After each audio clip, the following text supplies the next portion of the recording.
Good evening and welcome to the Voidcast and another episode of Parallel Projections where me, Michel and Jasper, who's not here yet, play through the amazing game Planescape Torment. It's Jasper's favorite game in the whole wide world and I never played it before except for the episodes that we did thus far. And I'm excited to pick up the adventure again.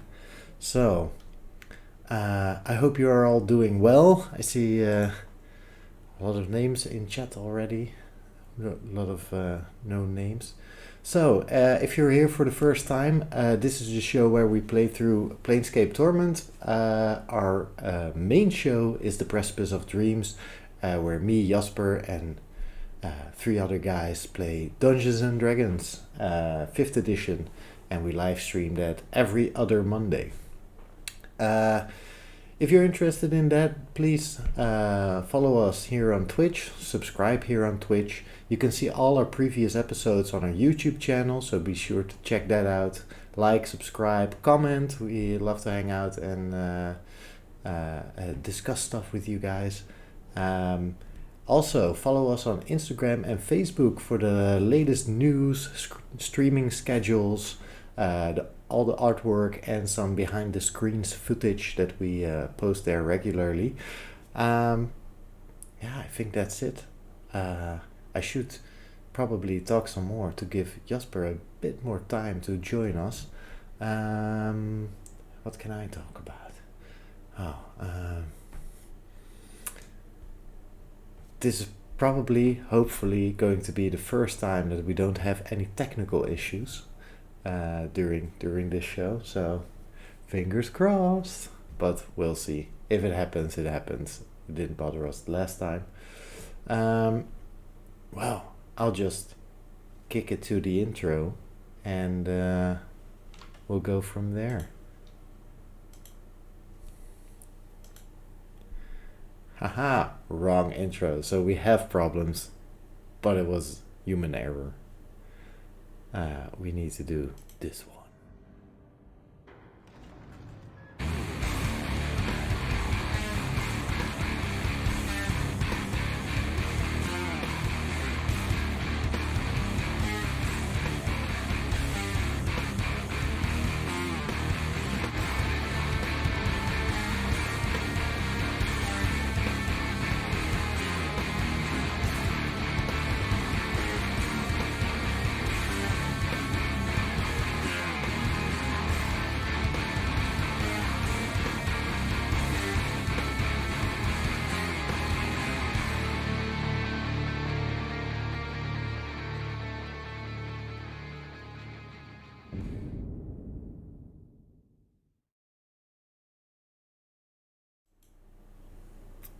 And here we are.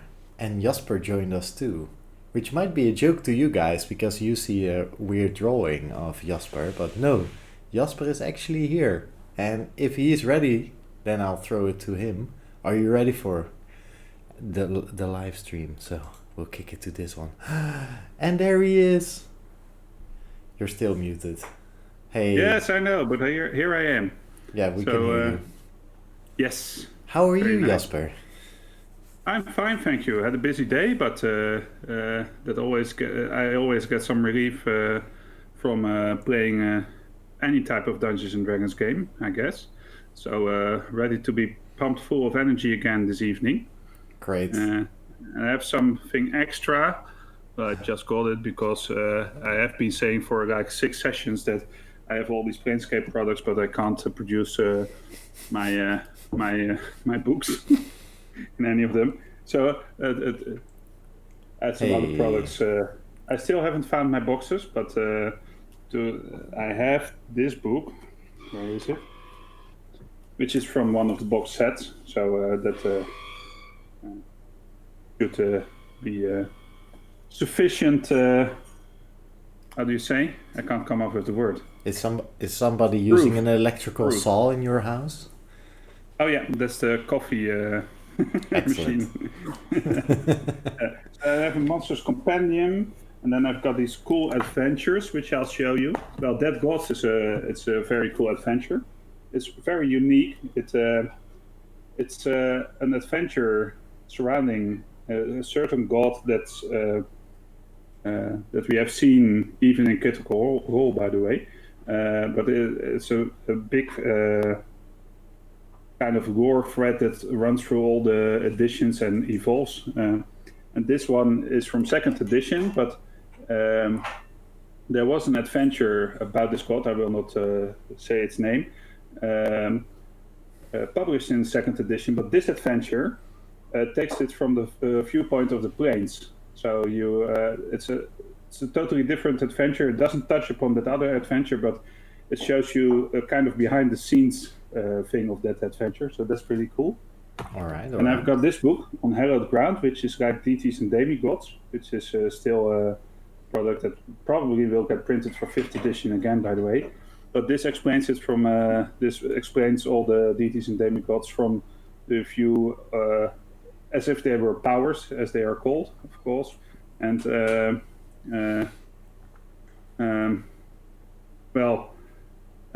with all the kind of Planescape lore added. I've got the guide to the ethereal plane, which is cool. Very. I love the art on all the books. It has a very specific. And the Great Modron March, which is pretty funny because when I first looked into these books, I thought, well, the maps are kind of shitty.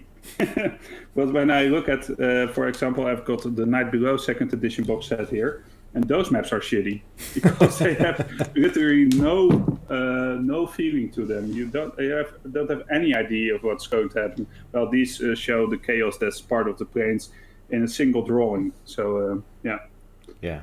The weirdness. The weirdness. The weirdness. Yeah. So, well.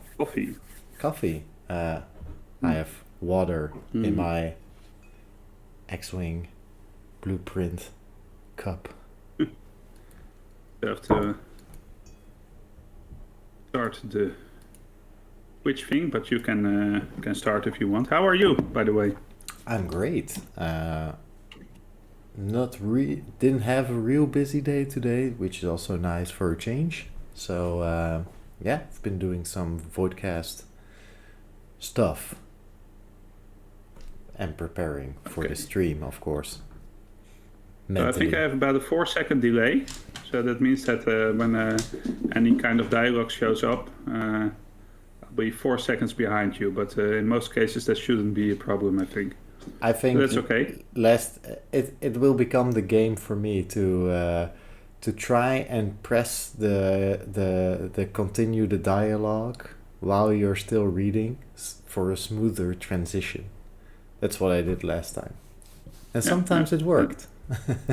It did. It did. So yeah. All right, let me just check one last thing. All right. So. Excellent. Okay. Let me put you back on screen and let's dive into the game. What game? Planescape Torment, Jasper. You're playing Planescape Torment? We are playing. Did you switch the show on me? Is that what you did there? We play Planescape Torment. Oh, okay. That's totally new to me. Okay. Might have lost my memory. Well, it was a nice coincidence then that you had all those books with you. Yeah, total coincidence. So when are we going to do a Planescape 2nd edition Planescape one shot or 4-shot DM'd by you on this channel, Jasper? Well, I have some things that I could do. Well, I will not make any promises as to when, but I will make a promise as to yes, I will. Is that okay? Yeah. Oh, I would love that. I would love to go back and revisit 2nd edition after having. I don't think it really needs to be 2nd edition though. We could do it in 5th edition with just. Yeah, but wouldn't it be more fun to do it in 2nd edition? Well. You would think so, but 2nd edition compared to 5th really, well, it was different. Yeah, that's true.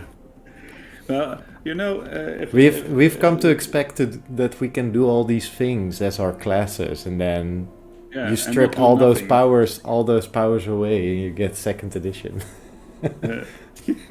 So you have a fighter and you get some proficiencies, and then at ninth level you get a castle or something. But that's the whole fighter class. Yeah, yeah. Well, thief is interesting though. Thief, not rogue, thief. Yeah. And there are some of them that are pretty interesting. I think the druid was is still... totally weird. Yeah. Druid was totally weird. I think clerics, or maybe paladins, were kind of okay. That they had a good balance of stuff they could do. Anyway, we're in the game. Last thing we did was we ran around parts of Sigil. By the way, is it Sigil or is it Sigil?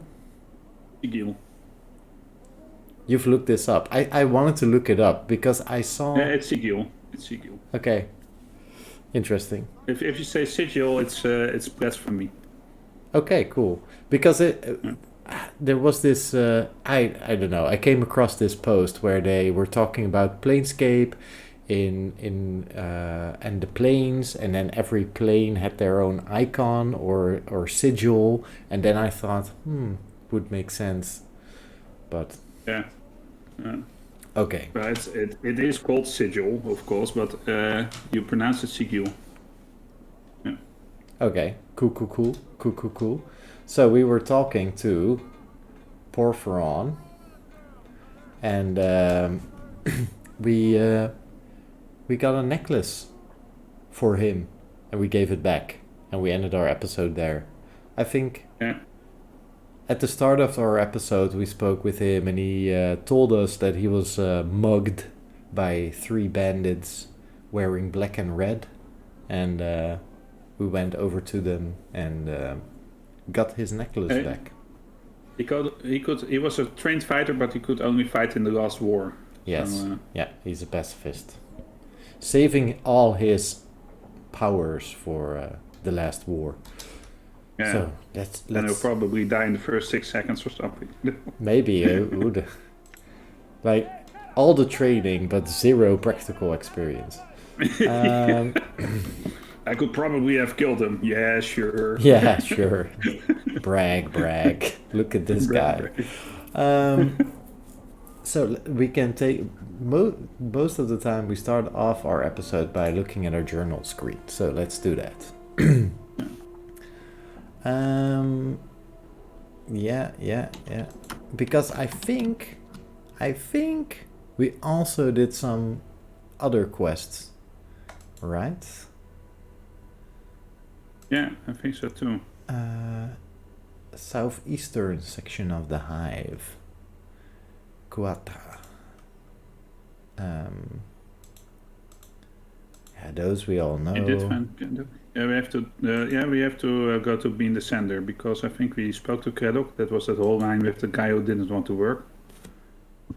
Yeah, I think the last thing that we wanted to do is that we can go back to Narash, right? Yeah, and because the box to Kuata. We finally found the thief. We thought we already found this person, but we found another one, if I recall correctly. So shall we make our way back to the Gathering Dust Bar? Maybe, yeah, sure. Perhaps. Yeah. Just to start things off nice and safe and all right, and known. So we've got Riro Jenkins in the chat. Oh, here's Being the Sender, by the way. Yeah, let's talk to him then. Yeah. And he says, "Hey Jasper." Now I don't know who he is. Tim. Leroy Jenkins. Hey Tim. You see, Being the Sender. Found your way here. As you approach, he looks at you hopefully. Were you successful in finding Craddock, good sir? Yes. So, do you want to read something, or? Yeah, sure. Sorry, I have to maximize my screen a bit more. Cool. Yes, I passed along your message, although it didn't seem to please him any. Updated my journal. Bean doesn't seem to have heard any word after yes, for he smiles and heaves a sigh of relief. Good fortune indeed. Thank you, good sir, thank you. He reaches into his robe and pulls forth a handful of coppers, which he counts, then hands to you. 45 comments for delivering a message, eh? Fair enough. Oh, more than fair, good sir, more than fair. I can say without hesitation that there is no finer profession in all Sigil than that of a runner for the House of Senders. I'll keep that in mind. Farewell, Bean. Okay, so quest completed. We start off our session with a completed quest. That's amazing. That's something new, right? Yes, that's so new. We've never done anything so fast in this game. Yeah, I was thinking about this, because it still feels like we got out of the mortuary and our quest is find Varrold. Oh yeah, it is. Five sessions later. We did a whole bunch of side quests that we didn't need to do. So I will just do it. But a lot of them are either very interesting due to the persons we meet, and some of them are interesting because they are connected to us in some way. Sorry, I lost the last bit of your sentence. I have to reposition my mic a bit because my mouse keeps getting trapped by the position of my... And your mic might be a cat. Well, or my cat might be a mic. I don't know. You see Nuraj. Around, right? You can read this one, by the way. Oh yeah. You see Nuraj. He's pulling at one of his spikes of hair and using it to scratch a spot on his face. You can't help but think he'd look a lot better with dreadlocks. I found that dustman. He's too busy being dead to pickpocket anyone again. Updated my journal.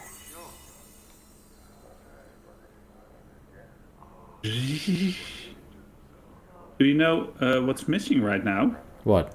Normally I would have had sound. You can turn on the sound of the stream, though. Yeah, oh, yeah, your voice twice. Good one.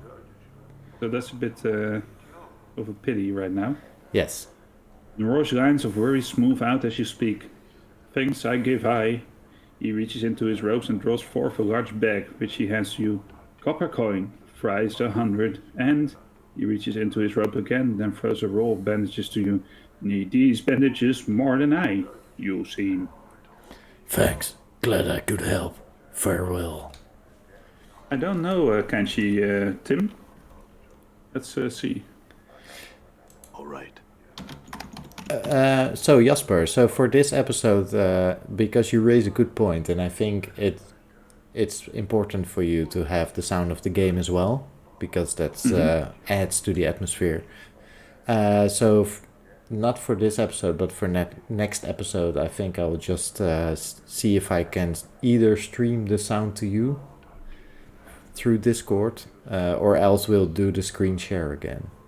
We don't have to discuss this online, but I like being transparent. Playing, right? Yes. Yeah. So gives the people a look behind the screens. Well, Kenshi is a game from 2013, while this is a game from 1999, I think. So those are probably two totally different game engines, but the atmosphere might be comparable. Leroy Jenkins. You see Emmerich. He's regarding you with a stony gaze. I had some questions for you. Sorry. So, oh yeah. You see... Oh, this is the best game ever, Tim. Best game ever. We now have a new option as Emmerich waits. Oh yeah. I spoke with Niraj and did as he asked. Emmerich nods. You have done as I asked. Do you wish to continue with your initiation? Yes, I'm still not certain my beliefs are those of a dustman, but I would like to see more of the faction. before making a... which one are we going to do? That's a good question. I would say 2, because those reflect my thoughts, my own feelings more. Okay. Then let's do a 2. And then I spoke the right sentence. Yes. Final decision. I have another test. Seek one of our initiates, awaiting death. He is here in the bar. He reaches for the true death out of passion. If he persists, it shall remain forever out of reach. Speak with him and see if he can be helped. I already spoke to him about it. I would know what you spoke of. He has chosen life over death for now. I would know your thoughts on awaiting death's choice.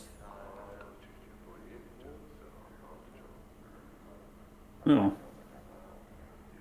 This was like episode 2 or something that we spoke with that guy. yeah. Which was remember. 3 months ago. I think option 2 is the right one, right?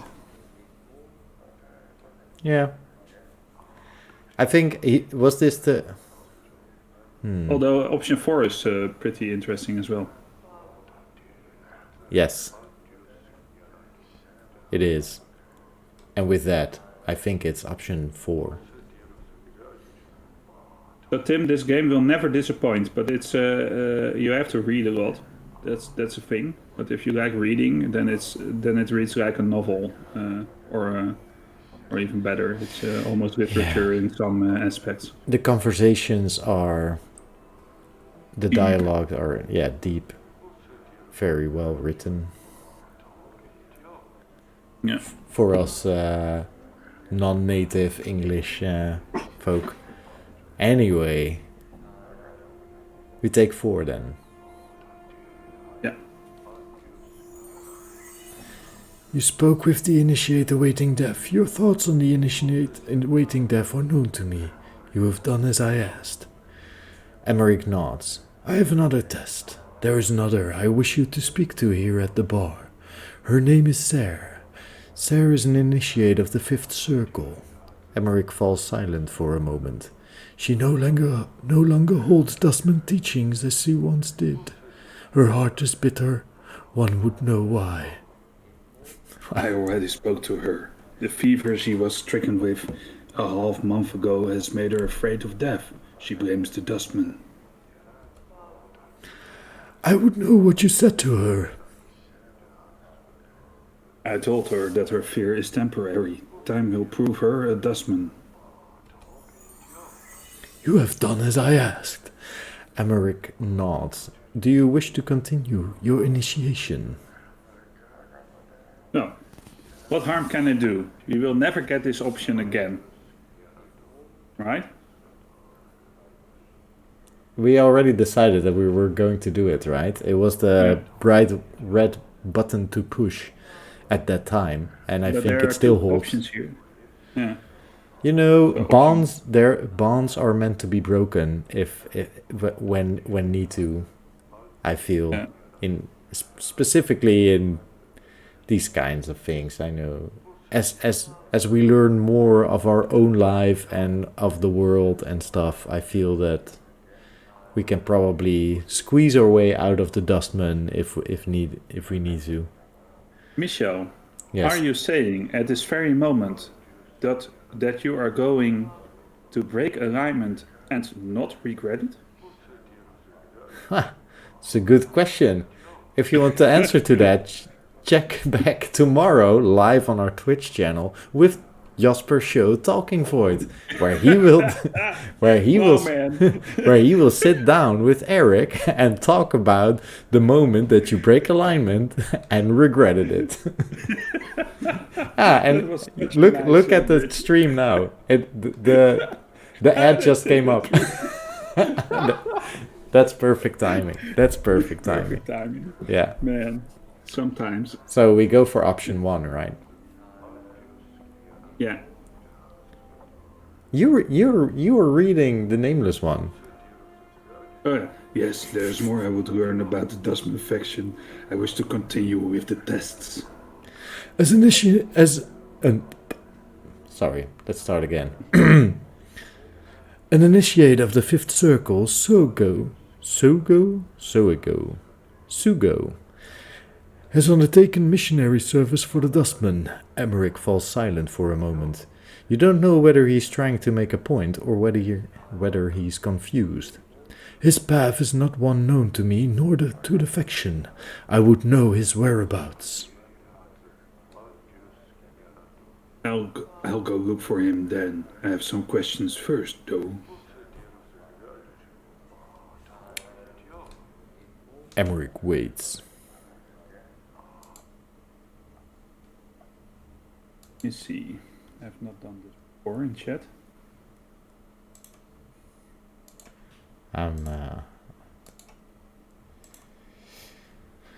All right. So how do I do that? You right-click the name and you press ban or delete. Okay, so that's easy. Yeah. No more.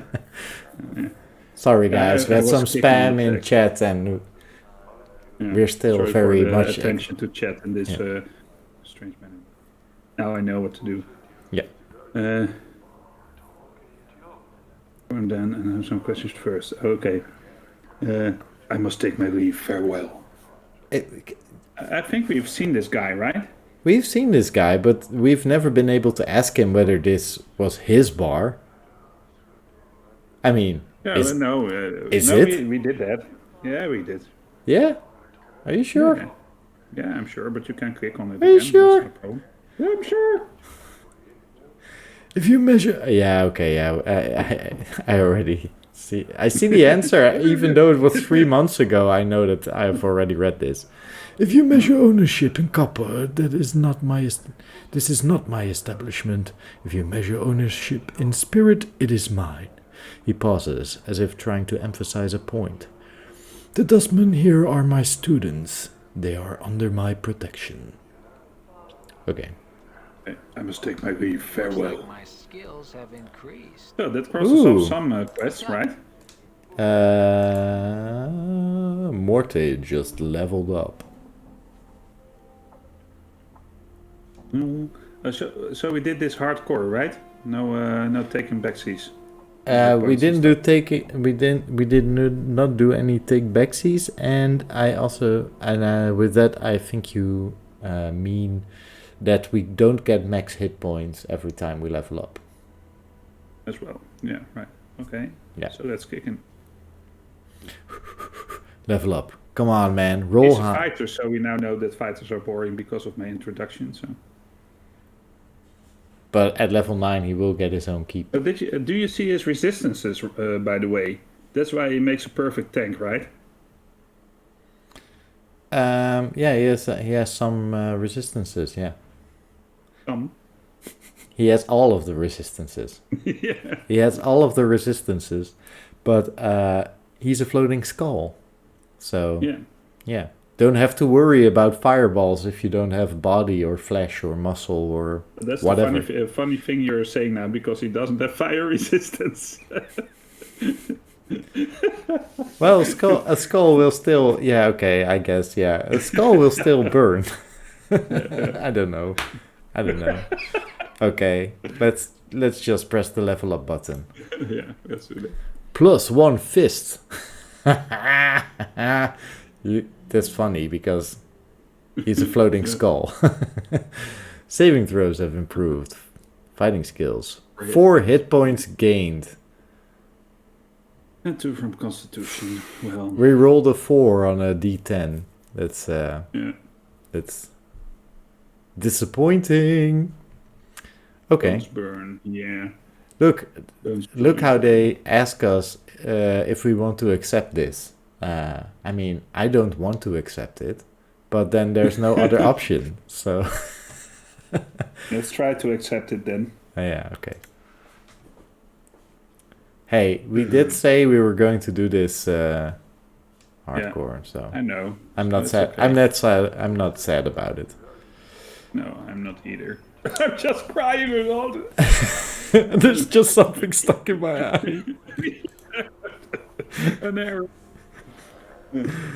Bones burn, yeah. Thanks, Leroy Jenkins. 006. Done. Not to be confused with 007, who is actually James Bond, and not Leroy Jenkins. Leroy Jenkins was the first, right? Otherwise he wouldn't have been 006. Presumably.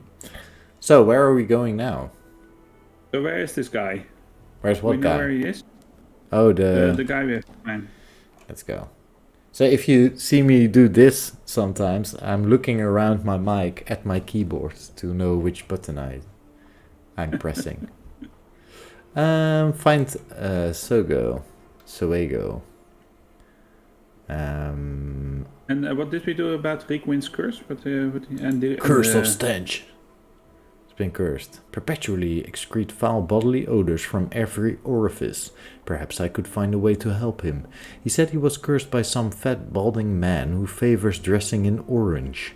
The cursed spitter probably lives on in one of the upper wards where Reekwind used to live. So, okay, that's out of limits right now. Yeah, and I'm expecting that the Sugo is also... Why does it say that we completed it? Can we press the complete button? How does that work? Oh, no, it appears for all of them. Okay. So... Okay, so...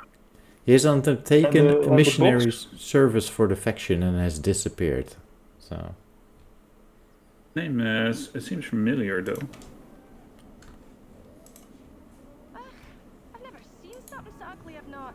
So let's go to maybe let's go to the alley then, right? Which alley? The alley.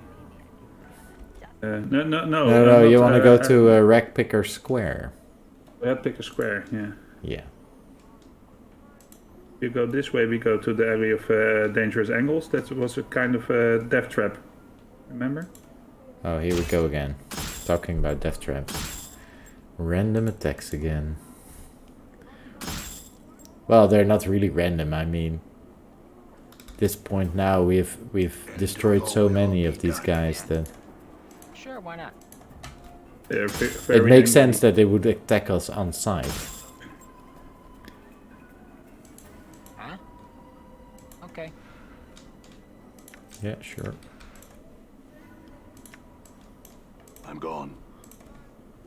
Getting those commons, Hey, we're being watched, Chief. which is also funny, you know. The currency here and is not the currency that they. Oh wait. Yep. Oh, No, the wait. dangerous angles. Oh, where? Yeah, wrong. I'm gone. That was the wrong one. No. You What? pick Good as that up. done. Yeah. What? What's up, Is Chief? this? Good as done. Is this You inventory fool. full? Everyone's full. Darn it. So, Small steel Let's, fork. Wait. Let's go to our info. No. Let's just pick some kind of box around here. Just dump a lot of stuff in there. So we can store our... Maybe let's go into the dust bar again and get the crate there and just put our stuff in there. Does that Well, work our- in this game? As it works. All right. Worked in Baldur's Gate, so it should be working in this one. Wow. This is... Leave our rags. Leave our... I don't know. I wouldn't leave our rags because we needed rags to... oh no, we needed junk, right? Junk? We needed junk for opening a portal somewhere. So, Ah. Yeah, Rusty Dagger could also open a portal. anything could open a portal. Anything. Oh man, the Planescape problems. Okay, let's see what Somewhere what you good as have. done. I mean, we're carrying a lot of these. Junk, cleaning rags, jagged knife, bronze ring. I mean, I think those rings are just cloth charms. We're not really using them. The skull was wearing a skull. With a left arm, fist irons, a high quality stick, small fork. I don't know. I mean, yeah, those books can probably. Tome of Bone and Ash. store the books here, you know. Yeah. Done. Well, Tome of Bone and Ash is a specific one. Yeah, Maybe I kept that Knuckle. one. I kept that one. Careful Unbroken. cantrip. Mm-hmm. Oh, careful Cobblestone. cantrip. What? Oh, hey, hello.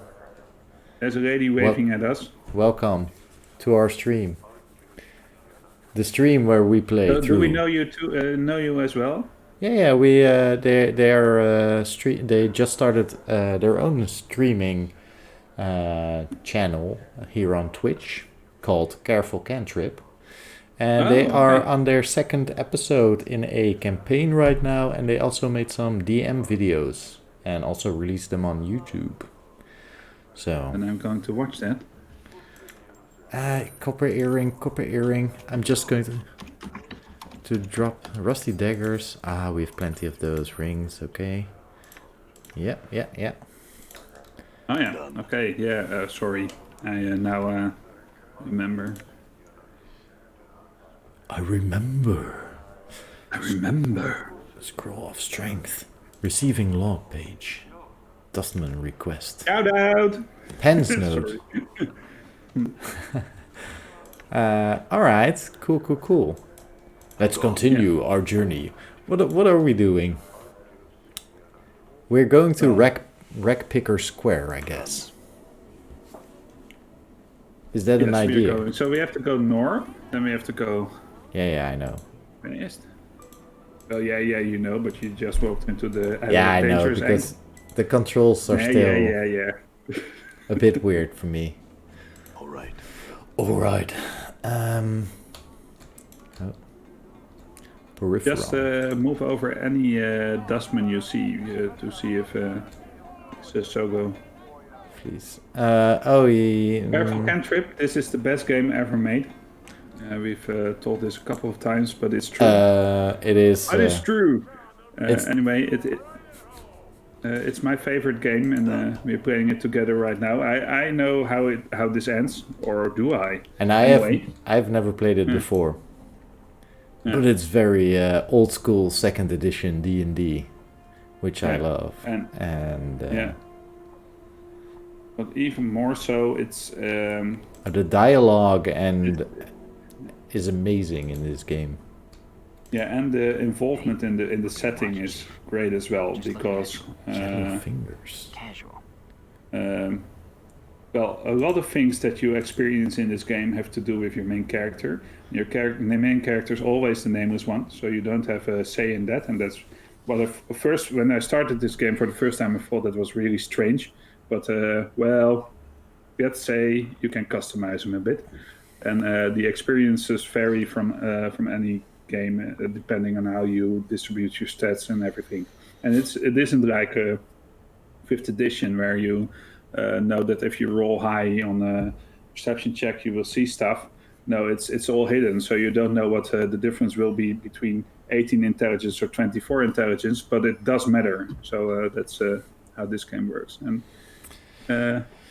it's lovely. This This Weasley. Weasley looking. Yeah, no, you go. This Weasley-looking fellow is skulking about the garbage like a tattered shadow. Seeing you and Morty, he beckons to you. Shh! Hey, the skull. Where you get the skull, eh? Me skull it is. Give it back to me. And we do a lot of voice acting because we are experts at that. But we are having fun, and that's the main thing. Morty turns to the hiver. Pike off. Well, then you have to do the other thing as well. Yes, I know. Sorry, I thought I would. Yeah. Wow, interesting options. You're not getting this skull, obviously. This is not your skull, obviously. Truth, go on and take the skull. I mean, he can certainly try. Attack him as soon as he is off guard. Well, I wouldn't go that far. Truth, if you can prove to me the skull is yours, then I'll give it to you. It's only fair. Interesting option. Number 5. Yeah, I like number 5. Yeah, me too. Let's go for it. If you can prove to me the skull's everything yours, is, then I'll give it to you. It's only fair. No, says Leora Jenkins. He stares at you for a moment like you're adult. It's spiking mine. Talking proof. Don't know nothing. Give me the skull back now. Okay. Well, the skull is too cool, but you never know. Just forget you ever saw it. Yeah, we can just ask him. Who are you? Yeah, that's then. Skull's mine. Yeah, give it to me. I'll forget you stole it. He mumbles, his narrowed eyes darting. Okay, it is time to. We can be very kind. This guy is not all there, it seems. So we can be nice people, give him some money, make him feel better. I want my tattoos, man. I want my tattoos. That's true. So we'll just say, This is not your skull. for those. calling me a liar, eh? Skull's mine. He mumbles for a moment, eyes rolling and darting. Yeah, the thief, spitting eyes out. Gotcha. Ooh. Touch me, and you'll be regretting it the short few moments before you die. Good sentence, I think. Yeah. Although 2 is. Meet his attack. Man Send in the answers at tank. you. Send in the tank. Oh, I didn't get the chance to read the thing. Oh, yeah, he's already. Sure, he's, why not? Well, he's not on my screen. Now he is. It would be very fun and very Planescape Torment like if he would have some sort of right of ownership to Skull in his inventory. Well, he didn't. But he didn't. Yeah, okay. Okay, Ratbone. let's talk to Redbone. Yeah, why not? Hello. This man is whistling a cheerful tune and playing with a well-kept fighting knife. As you approach him, he stops whistling and gives you a curious look. What you want? I have some questions. You see how we do the voice acting? Yeah. It's great, isn't it? It's the best. It's all the voice acting. Voice reading, maybe. I don't know. Voice re- My name's Ratbone, Cotter. I'm a thief for hire in the employer's share grave, the boss of collectors you see around this square. He pays me mostly to learn his lads to be real quiet like, and how to fight if they runs into a spot of trouble. That's likely the only questions I'll answer for you, Cotter. He sniffs and shrugs. Okay. Be for hire? Could you train me? Sure. For spot the jank. Been trained before? No, I haven't. That's fine. I'm gonna cuff you now, so dodge it. He suddenly swings his open hand at your head. Touch the blow. You avoid Redbone's blow. Not bad, Cutter. Now about that spot of jink. 50 commons or I'll see you trained right up. And I'll see you trained right up. Sounds good. Here. You knows you got to stop doing whatever you're doing now, right? You can't be a warrior or whatnot and a thief. Are you alright with that, Cutter? Yes, I am.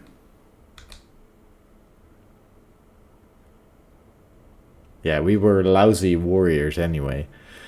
Let's get to it then.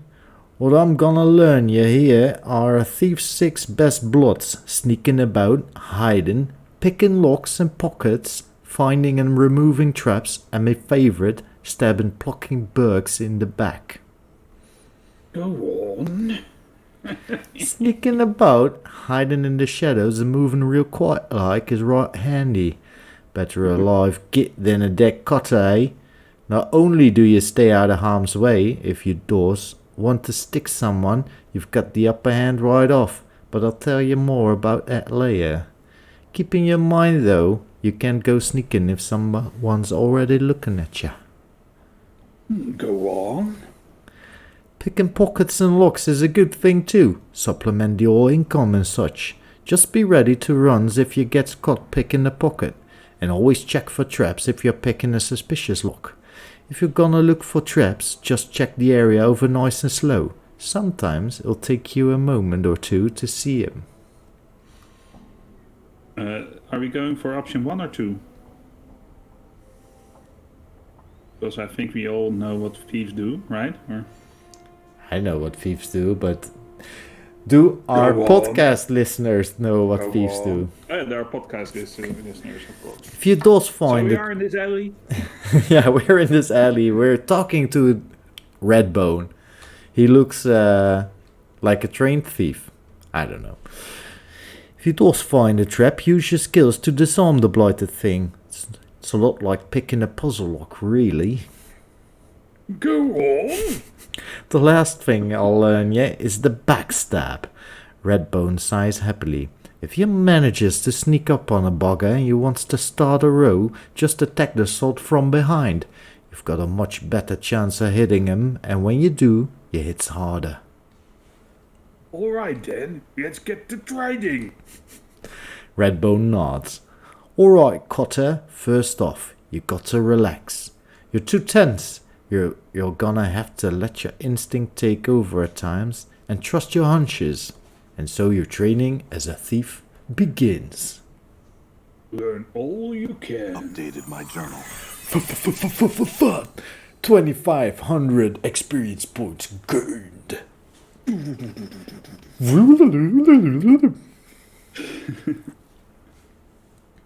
After a long period of training, Redbone nods at you in satisfaction. I must say, Cotter, never have I runs across a faster learner. I'd almost say you've done this all before. Perhaps I have, Redbone, and simply forgot. Thanks and farewell. I feel stronger. I feel stronger. Did you expect this or not? Well, I was totally... No, I didn't expect it to come up here. But I did know... I have picked up on the fact that you probably pick up certain aspects of different classes, or maybe different classes, I don't know. So... But now, I didn't actually know what happened. So you were a bit early with asking me if I had expected it, because I don't know what to expect. Thief. I'm a thief now, level 1. So we were a fighter level 3 before, or something, right? Level 5, I think. Level 5 already? 4 or 5, yes. Because we started out with level 3. Mistakes were made. We have to, I mean, I'm waiting for the moment that we meet somebody that asks us if we want to be trained as mages, because we've got all the stats for a mage and none. Amazing mage. Yeah. None for the.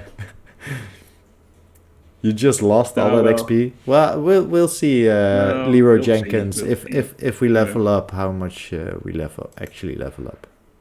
So we've 40 thief skill points gained, 0 characteristics point gained, and 2 hit points gained. So we rolled a 2 on a d6. No, because you see our hit points right now. It's 43. It's 43 hit points as a third level thief or second level thief. I don't know. So we retain our hit points and we retain some other stuff as well. Yeah. Okay. Let's. So we're already very good at pickpockets and open doors. How stealthy do we want to be? Let's get it to a 0 at the very least. Remove the minus. Yeah, well, that's because we are so bad at it because of our low dexterity. Yeah, I understand. I understand. So, what is I think that what we should go for is detect traps and open doors, right? yeah, because we want to Because be I able don't think to we are open the doors and backstabbing detect kind traps. of, team. No. We want to be the smart people. Yeah. So, would this be smart though, or would it be smarter to? We are going to gain more levels, so that's a great start, right? I believe it is. I mean, I'm not that interested in sneaking about, and pickpockets is also something that I actually never use. So we So, can do it as a like reference for those who haven't played second edition Dungeons and Dragons, these are percentile chances. So it's not really high. 24. You have to see that a trap, for example, you need. You always, if you throw below your percentile chance, you open the lock. But some doors have reduce your chance. That's how it works. So a difficult door might give you a minus 20% chance to open the door. Then we only have a 4%. But I think that the detect traps mechanic in this game is that if you stay in an area long enough, you keep detecting, like it worked in Baldur's Gate. So Baldur's Gate 1, that is. So you don't have to have detect traps up too high. But let's just level and see what happens as we gain more levels, right? Yeah, one moment. So for those wondering why I keep looking off to that side, it's because every time you're talking and we're not playing the game, I want to look at you, Jasper. So that's why I'm looking that way. I've got the game right there, or I got my camera right there, I got the game right there, and then you're right there. For a moment, I thought it was because you find me that sexy. Well, that's what I'm saying. Like I want to look at you when you're talking to me. Makes me all fuzzy. Not. Now we are a third level thief. Is this not the brave? Not the brave. Your turn. As you approach the hooded brown-robed man, you notice that he's mumbling to himself softly and occasionally nodding. Aha, he's nodding. Greetings.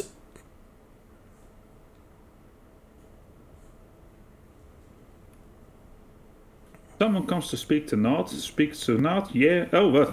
Someone comes to speaks to Nod, aye. He suddenly breaks into a fit of hacking coughs, then nods to himself. What are you doing here?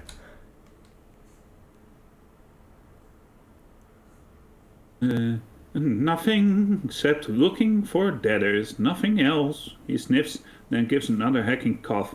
He mumbles for a moment, then speaks again. Nothing else. Need the jink, jink, jink.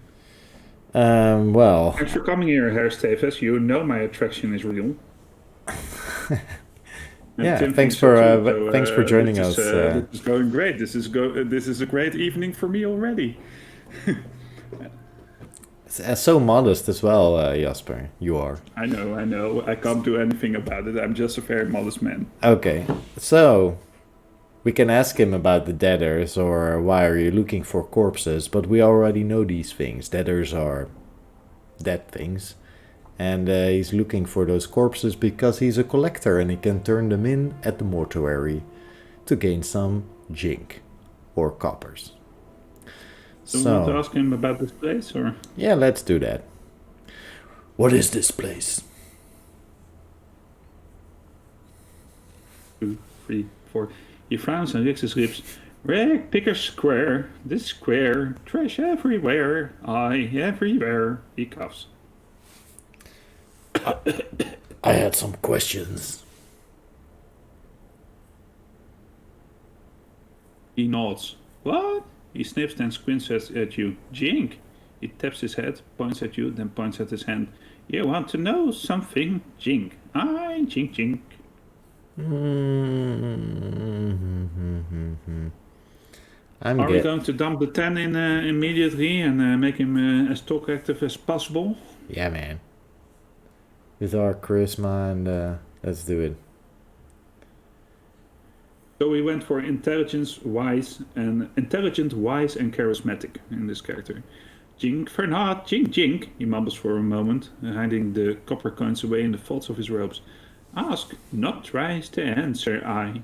He casts for a bit, spitting something off to the side.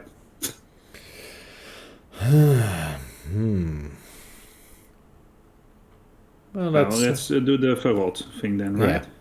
Do you know of a man named Farad?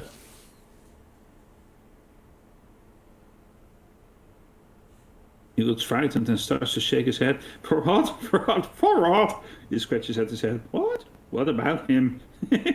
He frowns, then shakes his head. Do you see I added the love in there?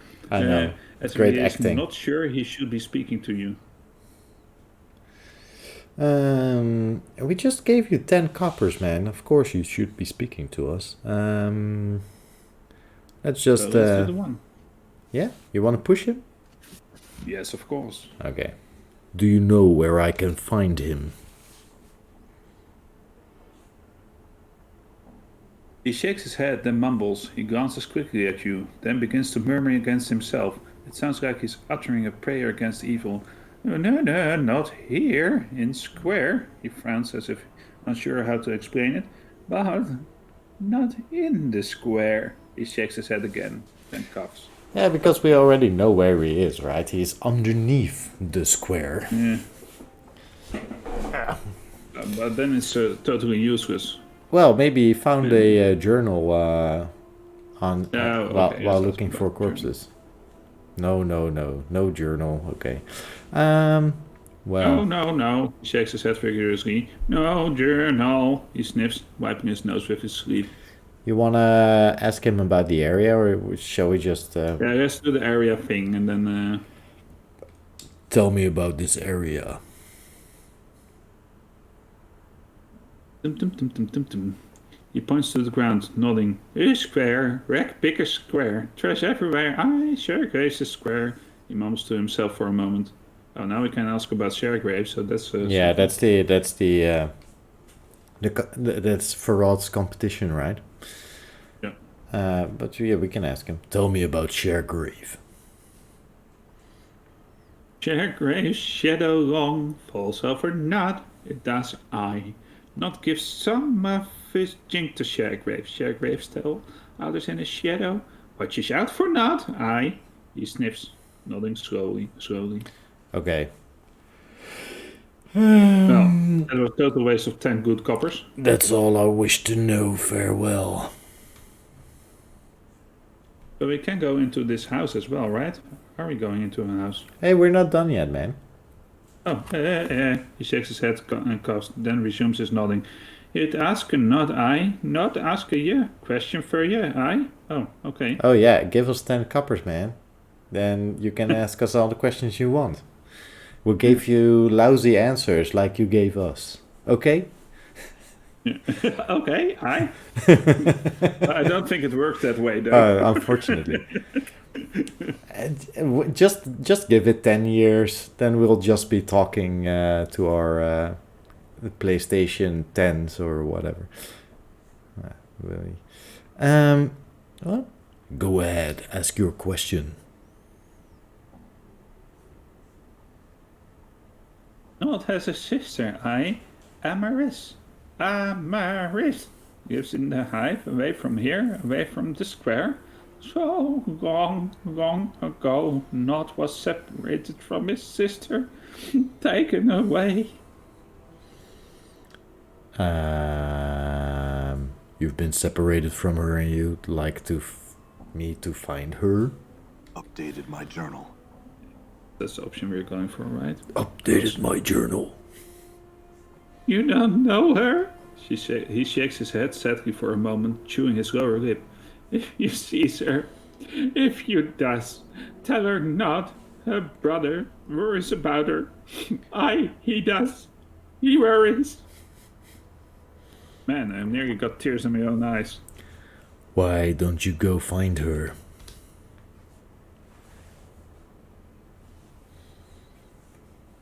No! Nod covers his head with his arms, mumbling to himself. Nod can't speak right no more. He can't, nay, and he smells the corpses and the dirt of the square. Ragpicker Square, no! The outburst sends him into a fit of hacking coughs. What happened to you, Nod?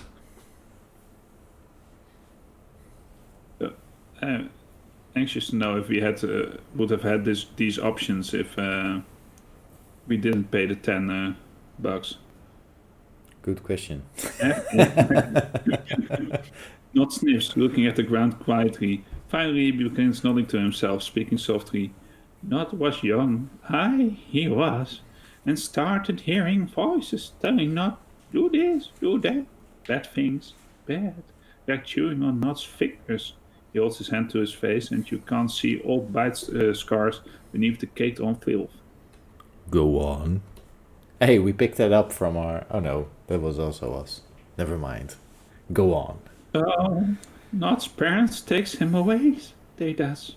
Put him in a dark place, a winged tower, where they pokes needles and hooks in Nod's head. Voices stop, aye, they do, but Nod can't think right, can't talk right. Nod escapes the place he does, wakes up in the hive, aye. Thanks for joining us tonight, Careful Cantrip. We'll see you around, hopefully, and we'll be sure to check out your stream as well and your YouTube videos. See you later. And before you go, be sure to be careful with that cantrip. Yeah, you can hurt someone. I like corny humor, so... You can hurt someone with a cantrip. Also, what is the best cantrip that you should be careful with, Jasper? Mold Earth. Fireball.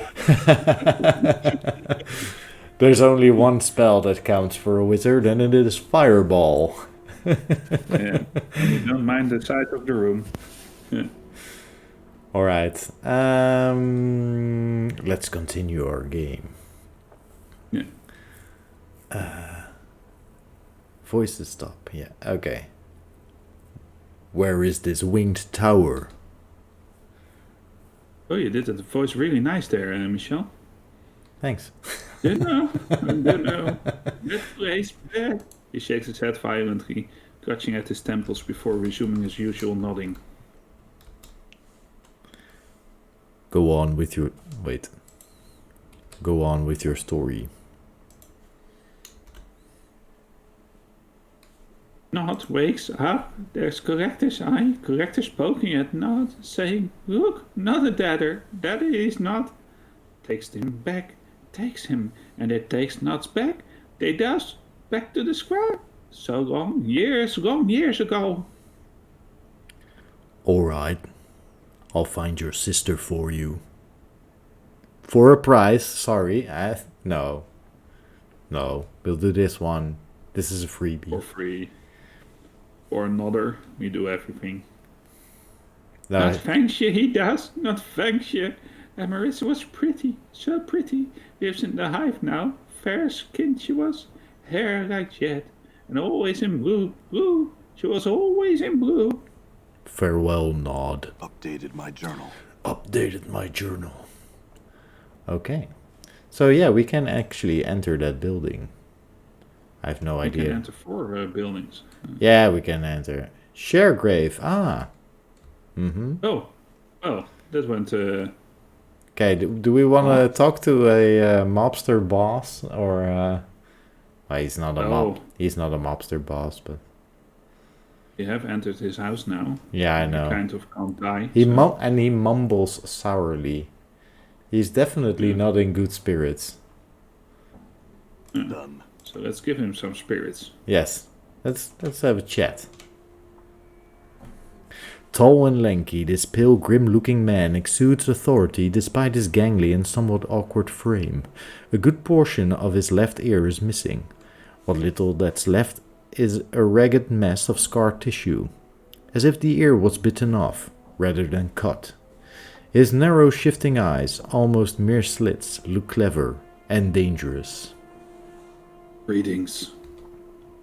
He spits out a reply. I don't know you, Burke. He glares at you. What do you want? Answer quick before I call in some men to make quick work of you. Okay. So are you going for the who are you? Sure. Who are you? He scoffs and looks at you incredulously. Burke, who I am, is the second thing you should have known before you stomped your shivved up, corpse-looking self in here. Well, yeah, what is the first thing then? What is the first thing? Maybe you're going to make That me so mad. That I hate visitors and I loathe strangers. You're both. He sneers and taps his fingers to his temple. Figure the rest out on your own.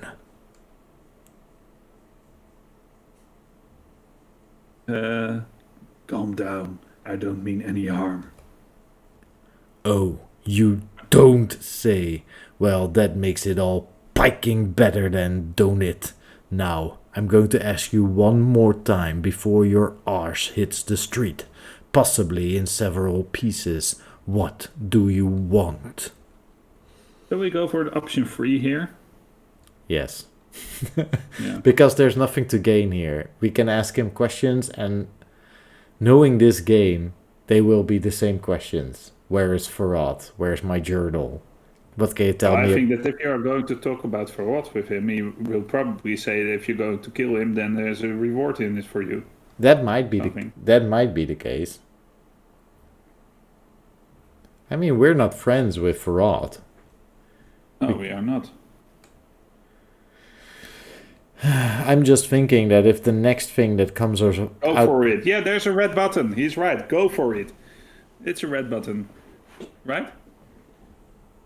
Well, the red button would be 1, but we also know that we're probably not going to... That's the orange button then. Leroy Jenkins obviously is all for it. I mean, it would be a bit off-brand if he wasn't. Yeah, true. Maybe some questions... Let's go, in when the whelps have started spawning. Let's first do I had some questions. He's quiet for a moment, then nods. That's so. Like what? Do it.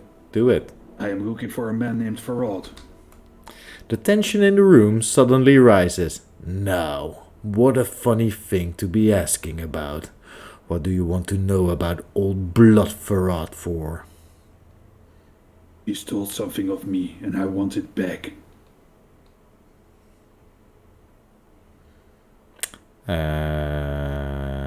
He's a friend of mine. That's the red button. He's a friend of mine. No, we're all college buddies. Option 3 is pretty cool as well, right? Yeah. Yeah. He has some things of mine, and I want them back. Maybe option 2.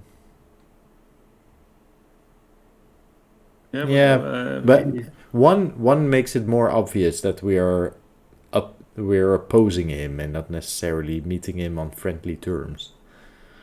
Yeah. So option 1 or 3. Well, then I like 3 more because it's the more intelligent thing to say. I think he knows something I need to know. That's so. A bit shifty, like what, eh? Yeah, no. This information gathering. This was the wrong choice, man. Yeah. Yeah. Like who I am. I like this. Yeah, I like it too, but it's the more interesting option. But I'm feeling the room here, and Yeah, well, let's go straight against what the room is telling us. Yeah. So like who I am. After an awkward silence, he speaks. You're barmy, Burke, and not safe to have around from the looks of you. Get lost and be quick about it. Well, let's go for option 2 then. You see, I think that if we told him that he would have that he had stolen something from us, then he might have been interested in, like, oh really? If you're hunting him down, Where's the exit? There's the exit. Yeah, okay. Done. Missed opportunities, sad man. about this? Missed opportunities. Uh, What's this? Oh my god! It's things. Hey, it's rats. Yeah, it is rats. Huh? It is. Oh, these rats. In all things. Cranium rats. Ah, okay. So, Yeah, they're cranium rats. But, can you zoom in a I'm bit? hurt. whoa. Okay. I'm gone. I'm gone. They're I'm a killing rogue. us, I'm a pretty rogue now. quickly. What? It is I. What's up, Chief? Okay. Okay. Okay. Cranium rat Oh, tail. I nearly died Makes there. sense. Cranium rat tail. Makes sense. Cranium rat tail. Makes sense. Cranium rat tail. Makes sense. Cranium rat tail. Makes sense. Oh, we didn't. We had the rat extermination thing. We didn't go in there. Remember? But this will probably help us in the future. Did we have a rat extermination thing? Yeah, the Center of Permanent Disease Control, or what was it called? Ah, yes. We never went into that building. Oh man, that's true. Yeah, it doesn't bother. It doesn't matter. Okay. We're not going there. Yeah. So, nearly exit. died. Yep. You really need Oh, some constitution, wait. you know, to Maybe. regenerate faster. Maybe I'm gone. we can rest here. Oh. that's You fair. cannot rest in this area. Here then. It's too dangerous to rest here. Okay, guess we'll do this the old way. What are we going to do? I want to heal up a bit, actually. Yeah. Oh. No? Can we change our marching order? Yes, formation. Because I want it doesn't really protect. Okay, but you protect. Oh.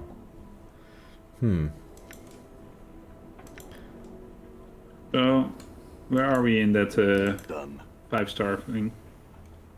Are we in the center? That would be. In the center Oh, of. that's okay as well. But now you see, because it's placing us in the center. So maybe if we do the 5-pointed thing. Yeah, he's placing Yes, us in the it's in the center now. center. But it's you can see it with the blue. You see, there's one circle that is blue to show you where you are. Oh yeah. So, right. the rank one is the one where we're in the middle. Yeah. Jarim.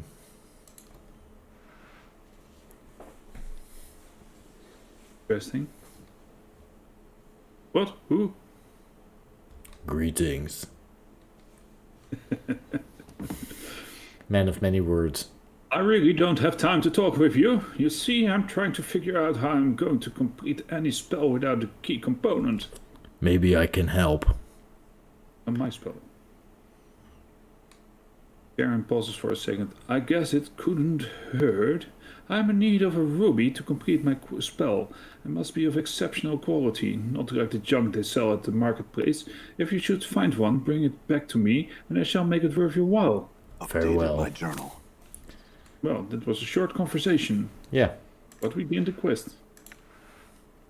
it's also nice to have a short conversation every now and then. I think he saw an opportunity and went for it. Old Mallet. This squat old woman looks like she has had all the color bled out of her. Everything from her hair to her shawl to her robe are all shades of grey. The only splotches of color on her come from several strange herbs, which are tied to her belt by their stalks. The herbs make a strange swoosh when she moves, like a broom. Greetings. The elderly woman turns and stares at you, and you notice the grey shades blanketed her body extend to her features as well. Her hair is wispy grey and her eyes are like chips of granite. She frowns when she sees you. And who might you be? Okay, there we go. Honesty, right? Yeah. I don't really know who I am. So you not know yourself, child? She squints, then points at your chest. Hard to piece together the man beneath all that tracery and scrawling scars, is it? Maybe. Who are you? With a sly cackle, she wags her eyebrows. Have you not heard of old Mabeth, then, the midwife of the square?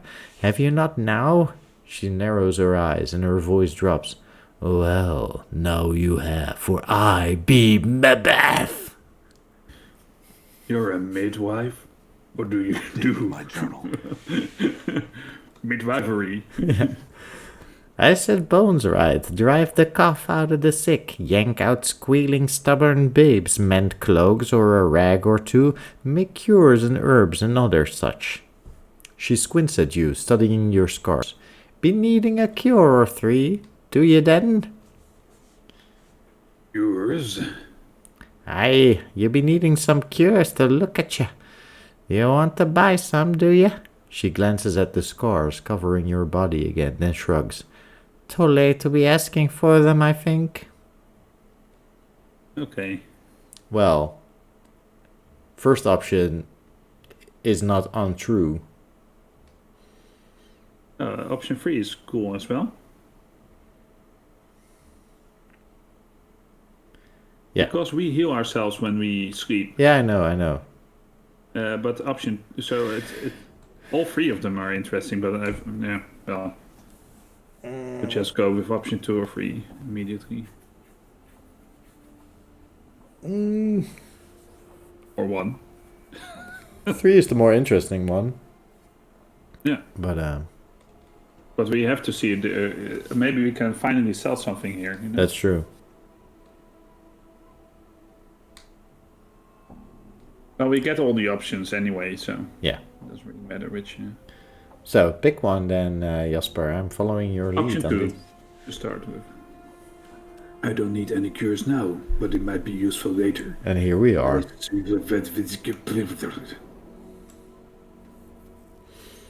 Scroll of Remove Curse. Charm of Infinite Recall. Bunch of What is the charm of infinite recall? Charm.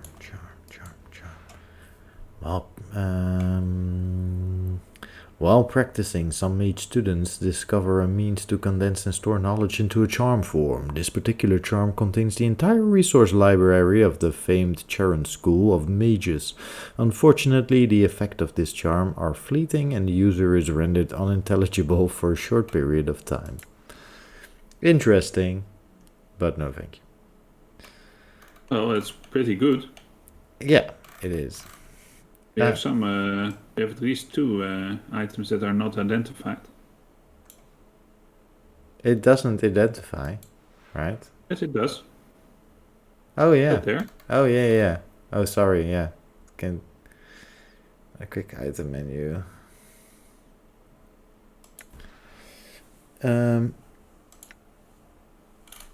But anyhow. Yeah. I didn't. Aid was this. Remove curse. Okay. I don't know if we really need to buy another cloth charm or a needle and thread or more bandages. They don't heal that much anyway. So shall we identify the clipped copper piece then? At least? Yes. With the identify button. Clipped copper charm. Minor copper blessing, +1 to luck. This copper piece has been clipped. Most of the copper has been shaved off. No doubt to still keep the appearance, it is a coin and allowing the clipper to use the shaved copper to make another coin. Although many hive dwellers practice this method of making money, when the fated faction practices it, they do so with a frightening sense of purpose, creating charms that reflect their own miserly natures. In order to create these charms, the fated faction seek out failed business owners and other individuals who once possessed great wealth, then had a reversal of fortune and were left destitute. These individuals are then given enchanted carving blades and asked to clip a copper for the fated in a tedious day-long ritual, which infuses the copper coin with the last traces of their former luck. The ritual and the nature of the individual clipping the copper allows a minor enchantment to seep into the coin and affect the fortune of whoever uses it. When the clipped copper charm is flipped into the air, it will spill into a rain of copper pieces and bestow some luck upon the user. Okay, so this we got from Reekwind, right? Yeah. That's pretty good, right? But it's a one-use item. I don't like one-use items. Is it the one use? Oh, I thought we could throw it. It's a charm, right? So. Shouldn't we sleep then now or ask her some more questions? Oh yeah, we can totally do that. I don't know why why. Oh, okay, yeah, we lost the ability to use our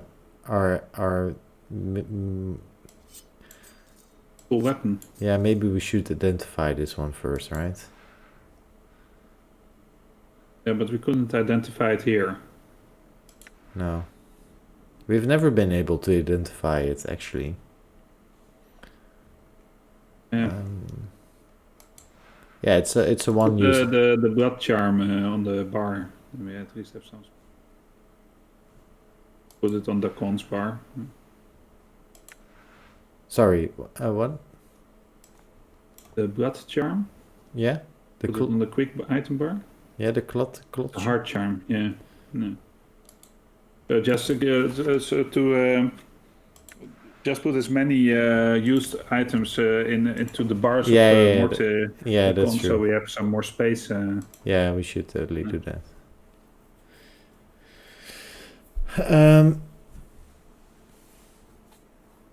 Yeah, shall we just ask now if we can rest here and then maybe ask some more questions after we're healed? Yeah. She Finally a place to rest. Of course, child. I have a mess of blankets in the corner that would serve. It would be fine, thank you.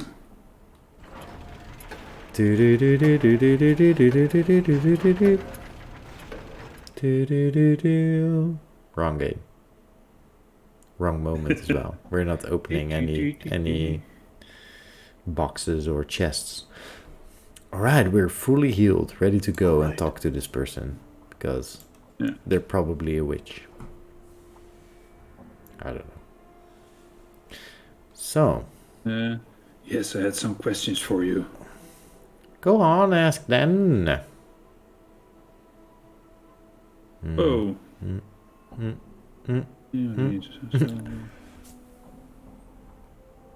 Oh, 7. Are you a witch, Madam? I just said it. Yeah, you said it. That's I love this game. Because all midwives are. Macbeth scrutinizes you. I say not as to what I am and isn't, but what you be wanting to know so full bad for that you hound an old woman barking and sniffing for a juicy bit of gossip. Oh, here we go. Want to learn about magic? Could you teach me? Macbeth laughs. Pah! I'm no teacher, no school mistress. I'll set up to teach you like them in the big fest hall.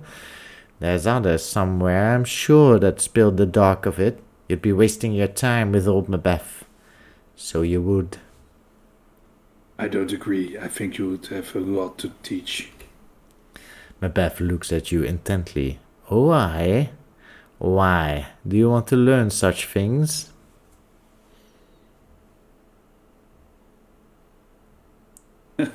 Because I need power. Unlimited power. Because I may need to solve the mystery of who I am. After a moment, Macbeth nods. The art might help, it may not, and you must not rely on it to solve all your problems, she sighs. Child, it's most like only going to add another chip to your pile of questions. I understand. Will you teach me? Pah! Macbeth shakes her head. One should make songs rather than make magic. Songs have more beauty. Magic's been made dull, commonplace, soiled by the mob of people that have tromped through it. She squints at you. I'll teach ya, but first you'll need to do some things for me, you hear? Like what? My legs aren't good for walking about Sigil, and there's errands I'd have you run. I need you to fetch me some herbs from the market. It's Spireward, easterly and southerly from here. In the hive market. Here's a sample. She takes a black seed from her coat and flicks it to you. Examine the seed. Updated my journal. You twist the black seed in your hand. As you do, you feel a small bite. Then a small drop of blood oozes from your thumb. There are tiny barbs on the seed, like teeth. Macbeth snorts. Careful with it. Show it to one of the fruit merchants at the market. They will know what herbs you seek. Very well then. I'll return when I have the herbs. So now the question is, will we go to the market first? Yeah. Because, Yeah, we want to be a mage. We're lousy or a witch. We're lousy rogue, we're lousy... We're lousy fighter. martial classes. We want to be the thinking classes. Because we want to use our thinking thinking machines. Sometimes we want to use the big think, and sometimes we want to use the small think. Yeah, just keep running. Just keep here. Just keep running. Just keep running. Just keep running. Just keep running. And Amaris, we have to find her as well. She was clothed in a blue dress. Don't know if she's in this. That's the Ragpicker building of the Center of Permanent or wasn't it here? No, I can't remember. Hive dwelling. No, Office of Vermin and Disease Control is below. Oh, it's below. You want to go there first? Now let's first go to the market. Yeah, we want to be a mage first. Or I don't think she's actually going to train us to be a mage, but some magic powers, sure. Yeah. Okay, so we have. You were a fishmonger, if I recall correctly. Let's just go to the hive merchant.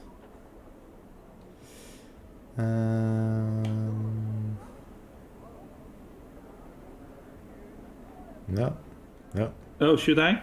Oh no, we didn't see it. We didn't see her wave. We need a fruit merchant. But who? Or do you think it could be any of them? Yeah, I think so. And, well, not now. It could be any of them, but it will only be one of them. Yes. The English language. So how they? Oh, back again, my lord. Yeah. Well, I remember there was a. I remember that we tasted all of the stuff as well. Yes. But I think you have to go deeper into the options. I think it was normal hive merchant, right? Yeah. Sell cloth, fair bargains, fish heads. We should look at the blue text. I foresee the end. Can jump 15 feet. Drink from the goblets of the finest lords. You then? I don't know. Let's go into the options of them. Yeah. What do you have to offer me? Are you liking it, Tim? Done. No, we have some questions. Could we sell there? Yeah, we can sell stuff. Sell stuff? But we keep facing the same things where we're like, do we really like what? Or dirty red charm, sure sell. Cranium rat tail, sell. Sell. No, not the cranium rat tails. Oh. Oh, you think that's what we need for the... Yeah. Okay. Because the pamphlet said so. So. Well. It's not because I have knowledge or anything. It's just because. Yeah, you remembered. I didn't. Yeah. Oh yeah, we found him. Yes. Oh. Start reading, man. We meet again. Some sheep prompts today. Armory and fire seed. Don't know which voice I gave him last time. So. Macbeth, the midwife of the square, needs some herbs sprung from the seed here. Can you help me?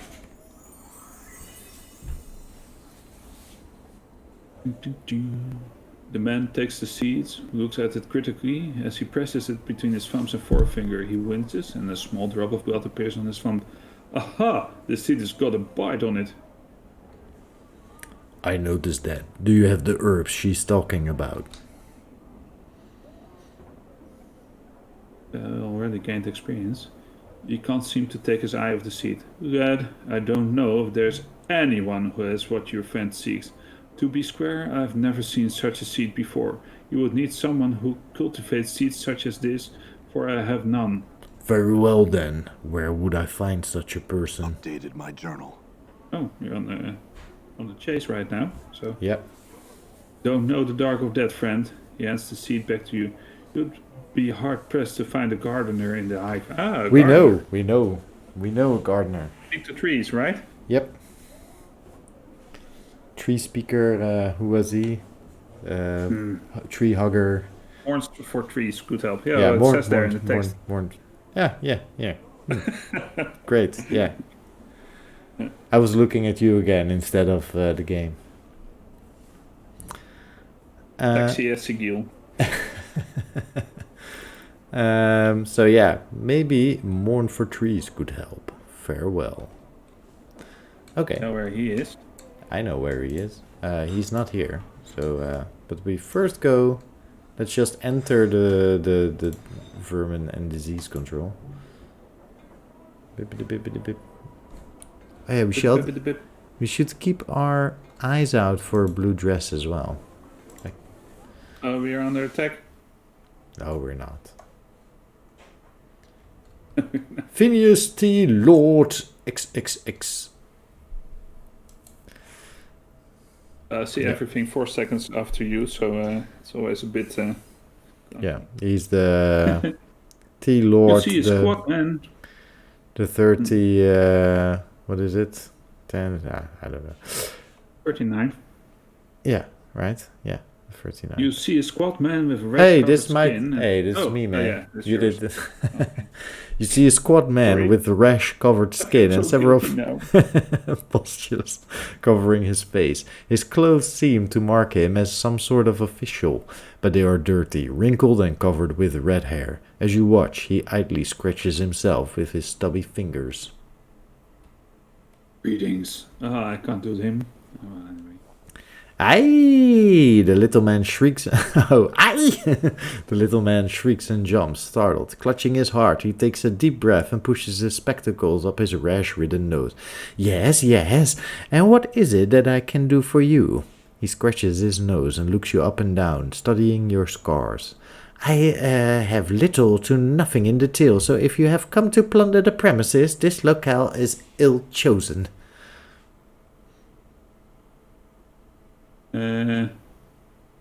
I'm not here to plunder the premises. Who are you?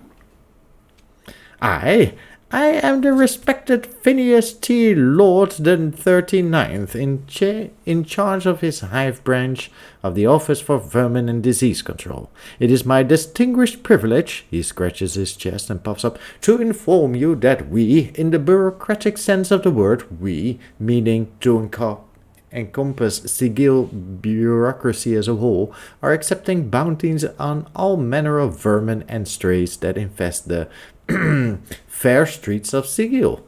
hub of the multiverse, and city which sits at the center of all things, the city by which all other cities are measured. Joe Moore. Bounties. Updated my journal. As in the chocolate bars? Yeah. Yes. They We, have a little coconut inside of them. in the bureaucratic Nice, sense, chocolate on the outside. yeah, the bureaucratic sense of the word "we," meaning to encompass the Sigil. We already had that whole thing. He's just repeating it. No. Yeah, to encompass the Sigil bureaucracy as a whole are accepting tangible proof of the eradication of brain vermin, aka cranium rats, from the hive area where they have clustered quite thickly for the past many years, as a recent census of the vermin population has shown.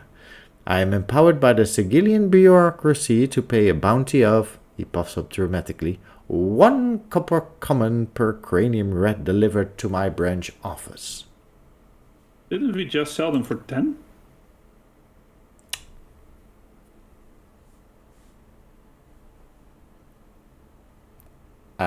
We bought them for 1 because the 2 that I sold I bought back for 1 a piece. So let's do the cranium rats.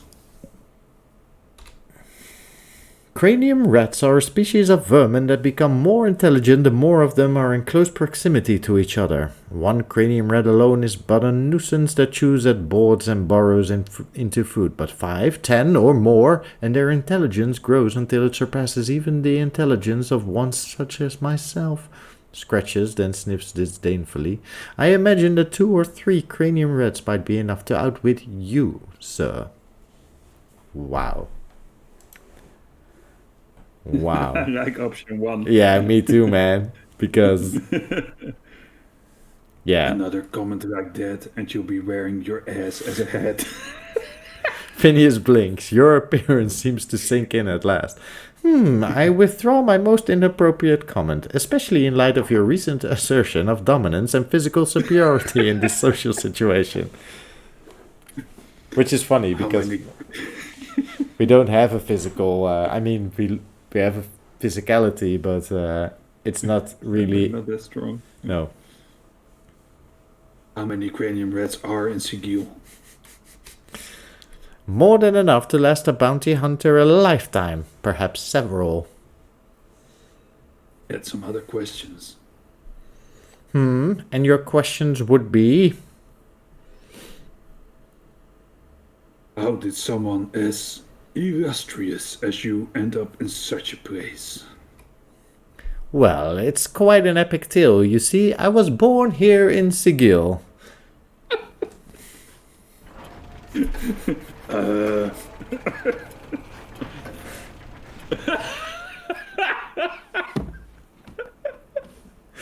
That's epic. I rested for 8 hours.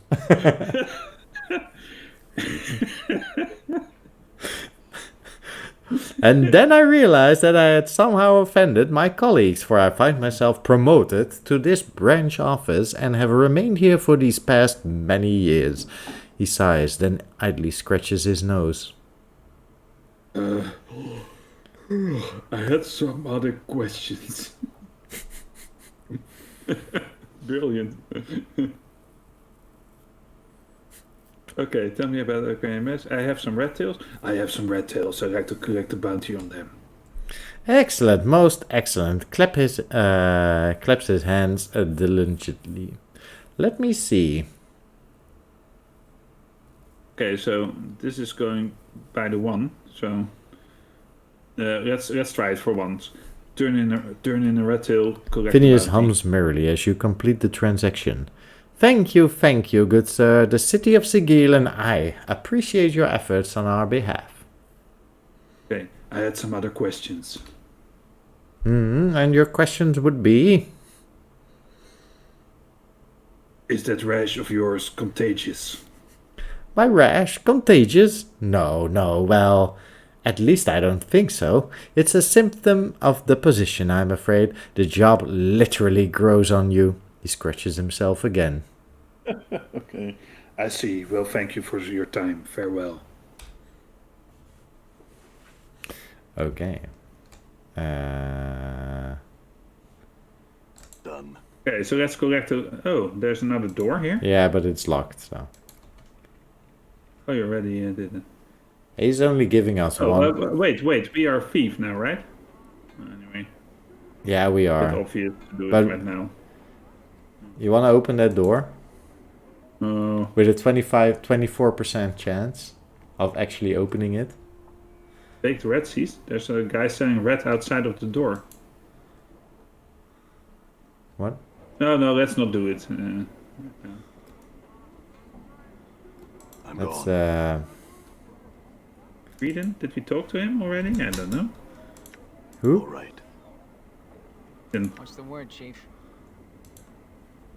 Endure. Let's first finish them. In enduring, grow strong. You know, what I've always found in Baldur's Gate or any of these games that, well, except for 5th edition, of course, because that it just works differently, is that rogues don't really work that well. Because No. you have to go in this I hear stealth your mode and words. then get to the back of a creature. I will hear you. Your will be done.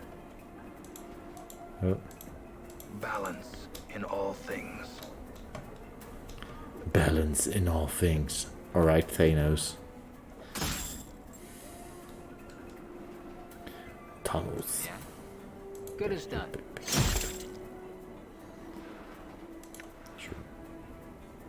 Karak sings true. I'm gone. Okay, Okay. so this guy, red bits, skin's fresh, no tails, no feet. Deadly Toilet Paper. Amazing game. Finished it for the first time last week.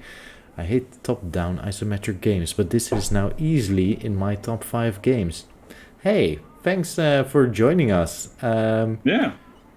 Well, Jasper will totally agree with you because it is his favorite game ever made, and I'm playing Yeah. it for the first time, but I'm super enjoying it because it's really well done and really well made. I love the dialogue in this game. So he has never played it before, so don't spoil it for him, because that would be not so nice. And I have, so I know what's coming. And there's a lady in a red and blue dress. Where? Oh, that's the merchant. Yeah, they all have blue dresses. But welcome to the stream. So we are still in the hive, still on our first mission really, and we've spent 7 episodes doing Oh my so. god, Jasper, did you just spoil to me that at one point we will actually leave the hive? Oh, Because sorry. we have been playing for 7 episodes, two and a half hour per episode, and we're still in the still hive. here. We're still here. Dirty Red Charm. Okay, so we have to go to... he was in the southeastern hive. I think he was.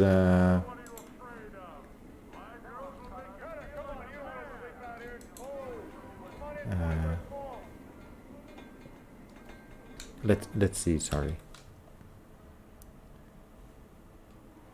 So that's the Oh, yeah. Under So attack. man.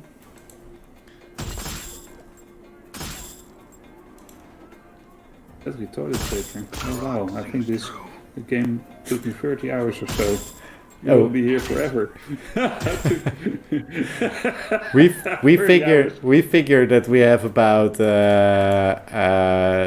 20 years of content that we can squeeze from this game with the speed that we're playing it. Yeah, we're just taking our time and considering every option and exploring every conversation option and just having a lot of fun doing it. And Also, I am a dungeon master and I have the 2nd edition Planescape books, so I add some lore to some points when we come across certain lore dumps. I add stuff to the experience. That's my role here. No. And since I've played it 20 years ago, it's to the right here. I know. It's the experience is for at least a big part kind of new to me as well. I kind of cheated because I took advice from someone that would essentially enable me to open up as much dialogue options as possible. Well, I guess that I'm sort of cheating as well, because I think that if I would miss something very cool or something important, Jasper would point it out. Probably. Right, Jasper? Yeah, although I know that I have not explored everything there was in our first go, and we have decided to go for kind of goodish character again because we have problems playing evil characters. So the experience is a bit similar, though I hope that at least one part that I got really frustrated about that I couldn't finish that one, we can finish in this game. But I will of course not spoil it for Michel. And it's not in this part of the game. I would like to do some things differently this time around. Yeah. We'll see. More for 3 smiled widely upon seeing you. Ah, my friend, you've returned. Something you wished of me? Yes, I had some questions. Oh, Hey. That second one is way more. So this is also why we take a bit longer, because we read out loud every sentence. While if you're by yourself, you're just sort of skimming through dialogue probably. So that helps, and then we have our mediocre voice reading that we add to it, and and exploring all the dialogue options as well. So, but I think in this case we want to do option 2, right? Yes. That seems pretty cool. I wanted to ask Decon to help you. One finds your request most intriguing. Trees in the hive, like cities in... yeah, you're the con, man. Yeah.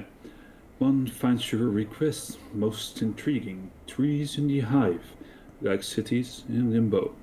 They would stand as a testament to the will of the people, not to bow to that which would surround and devour them, to take what has been thrust upon them or left behind and make good of it. I, too, will care for these trees. Thanks. I had some questions, Okay, Morns. that's it. He nods, awaiting your question. Yes, I need some herbs sprung from this seed. Can you help me?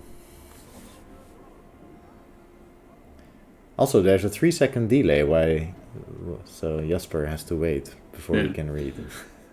Morge for 3 takes the seed from you and holds it up to his eye. What an old seed. Are those teeth along the edge? Barbs, perhaps. What did you come by it, friend? Old Macbeth, the midwife of the square. Need some herbs sprung from that seed. Do you know where I could get some?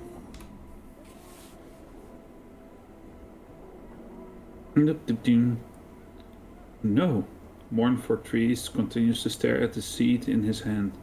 This is the only seed of its kind I've ever seen. He winces and spot of blood, and a spot of blood glistens on his thumb. The barbs on it are sharp indeed. Perhaps you should hold it. So you can't help me either? Unless you can make that one grow, I cannot again. I've never seen a seed of it of its like before, friend. I'm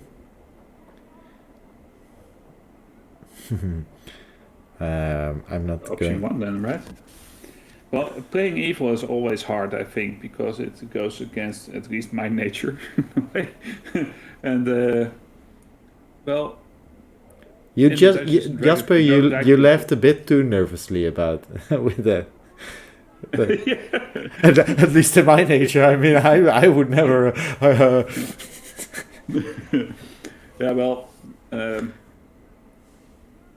I remember trying to play Baldur's Gate 1 evil, but that just made you a murder hobo and you got attacked at every corner. As a DM, you usually As a play. DM, I should play evil. Yeah, well, Tim, what can I say? then I have to be the evil guy. You're pretty good at it for some reason. Yeah, I am. That's different. Again. Go with the different. All right. Okay. So yeah, option 1 seems like if we wanted it to grow enough, is it possible to make it grow?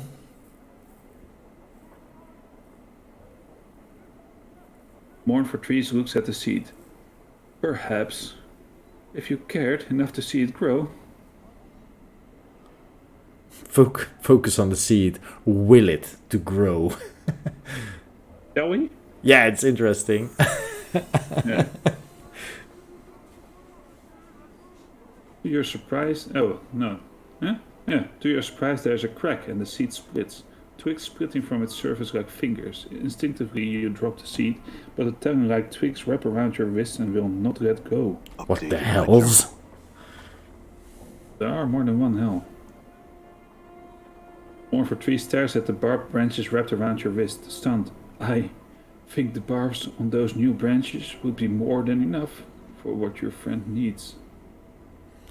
I hope she can get this damn thing off me. Look, before I go, I have some questions. No, we don't have questions. I will return it to her then. Thank you for your help. Farewell. Or do you think you... Explore all the options, I'll take one. He nods, awaiting your questions, and you change in the trees. No, okay, never mind. Bye-bye. I thought maybe... We change in the trees yet, because we are now believing in it with 2 people. Oh, yeah, that's true. Yes, I had some questions. Any But the thing that says a dungeon master, are you playing evil or are you just playing the enemy? Oh, man. Yeah. It's from there has been. It's so slight you can barely see it, but looks fresh sap from the trunk and a handful of new buds. It's only a matter of time now. I thank you again for giving me hope once more. Cool. You're welcome, Mourns for Trees. Farewell. So I hope that we get some other believers in our party then, right? Yeah. Morty surely doesn't believe, but... okay. Now we have Yeah, we want to go back to there. Ragpicker Square, right? Yeah, I thought about let's make a slight detour here on this field to see if we can see this Amaris lady.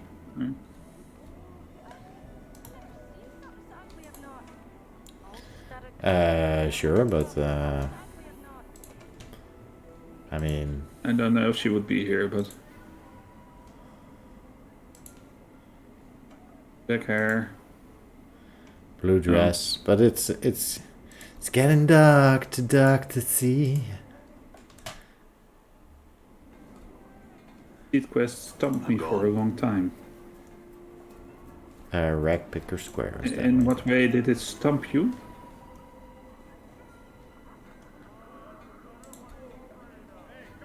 You couldn't finish it, or? All right. I had no idea. Ah, okay, yeah. Well, the thing is, we talked to everybody before we got here, so the dialogue options gave us some clues itself, which helped a lot. Otherwise, you have to find out things afterwards. Macbeth turns as you enter and gives you a skeptical eye. Your path brings you back here, does it, child? I returned with those herbs you wanted. Now, maybe you can get this damn bramble patch off my wrist. Is that so? Macbeth glances at the barbs that surround your wrist. If so, think it off then. Do so. Updated my journal. Creaking and snapping, the black barbed branches unravel themselves from your wrist and form into a tangled ball of brush and twigs. It looks like a nest of dead black snakes. Macbeth snorts. Think it into a picture frame or some such. Something with more structure and less angles. Concentrate on the barbed ball, then imagine it as a picture frame. The branched ball creaks, the twigs bending and twisting until the branches have bent themselves into a small picture frame. 2 handspans on a side. Almost unconsciously, you imagine shape the barbs to the back of the frame so it can be hung from the wall easily and, As an afterthought, you move the remaining barbs to the inside of the frame so it can be picked up by the edges. I was dead. Macbeth stares at the frame for a moment, then cackles. Ha!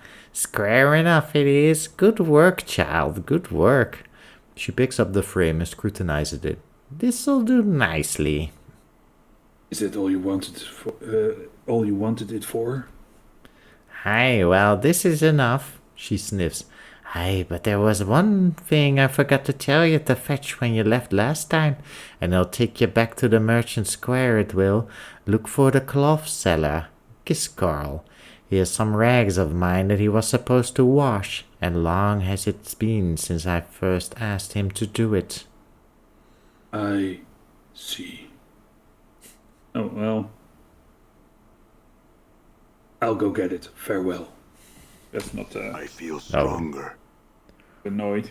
I feel You strong. know a fetch quest when we see one. We leveled, man. We leveled. We leveled. Yeah, statistics screen. There we Level go. 4. We're still a thief. So yeah, deadly toilet paper. As you're watching this, you can see that we, at character creation, put all our attribute points into intelligence, wisdom, and charisma to get as many dialogue options as possible.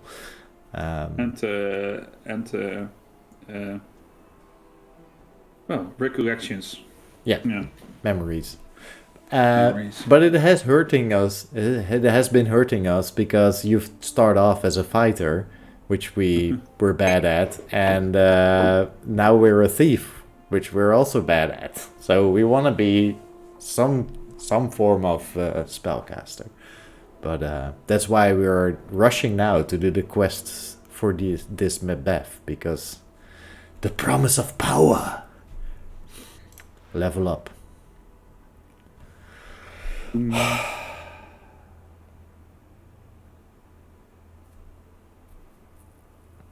You know, that decision of the hit die rolling. It's really No, we always get one. This is good. Okay.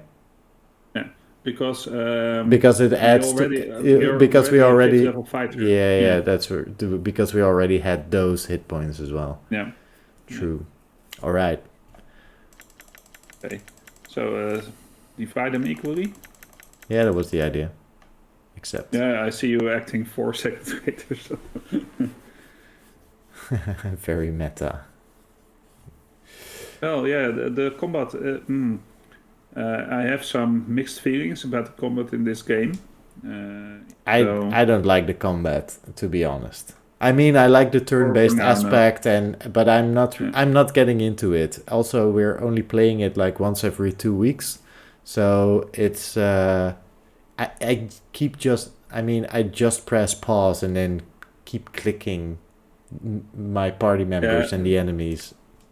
It is not the most interesting combat game. Baldur's Gate is far better in combat than this one. But it's okay. There are some cool moments. And because I cannot spoil anything, of course, I will not go into that. Are we going to share, Gray? No, we are not. I thought I was... I'm gone. You know, it's pretty dark. It's too dark to see. It is a kind of real time with pause, right? Feels like Because I was knocking on turn-based, Shergrave's door. Oh, Shergrave's door. Hi. All right. Okay. We're going to the wrong way again. Yeah, I think I am. Should go down here. Done. It's kind of turn-based, but yeah, well, you don't know it. Yeah, Fallout 1 is. I've played it for. I think the first cavern out of the. But I couldn't get into it as well. I think I got to the first town, but yeah. Yeah, I hear a lot of good things about Fallout 1 actually, and it does look interesting. It looks more like these types of games, so isometric, sort of old school RPG. Yeah, far more straight, far more straight lines than in these games, though. I thought it was a bit too blocky. Yeah. Well, and on the other side, the combat was well done in a way. I actually wanted to comment on something you said, that you usually play on the easiest difficulty, which is something that I do as well for any game. So I usually play on the PlayStation 4, but I usually play games mostly for the story or for the emotional experience or for whatever, and never really for the challenge.